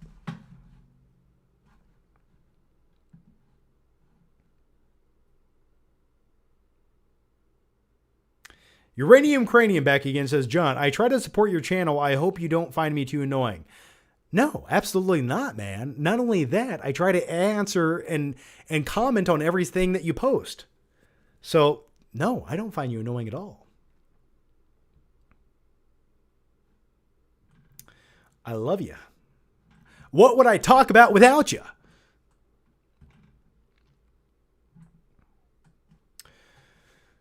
Okay. Thoughts on the Polar Express? Unpopular opinion, not one of my favorite Christmas movies of all time. I watched it once. I do think the uncanny valley effect is strong in Polar Express. It feels like I'm hallucinating, having some vivid dream where a sleep paralysis demon's going to bite my nipples. But anyway, what does that have to do with the Christmas classic, The Polar Express? I don't know. I just never loved it, to be completely honest with you. There's just other Christmas movies I enjoy significantly more. So anyway, I think I'm going to wrap up the live show right there. But I do want to say, guys, we have talked for 3 hours and 5 minutes. I hope you guys enjoyed this live show. Thank you guys so much for hanging out. Thanks for the great questions. Thanks for the support, guys. It does mean the world to me. So thank you so much for that. As always, if you liked the video, give it a like if you'd like. Give it a like if you'd like. I don't know. That's not very catchy. Just give it a like. As always, have a great Friday night. Have a great weekend, guys. And I'll see you guys next week with a brand new episode of the live show. As always, thanks for watching. I'll see you guys next time. Have a good night. And have an even better Saturday. Okay. Take care. See you guys later. Bye.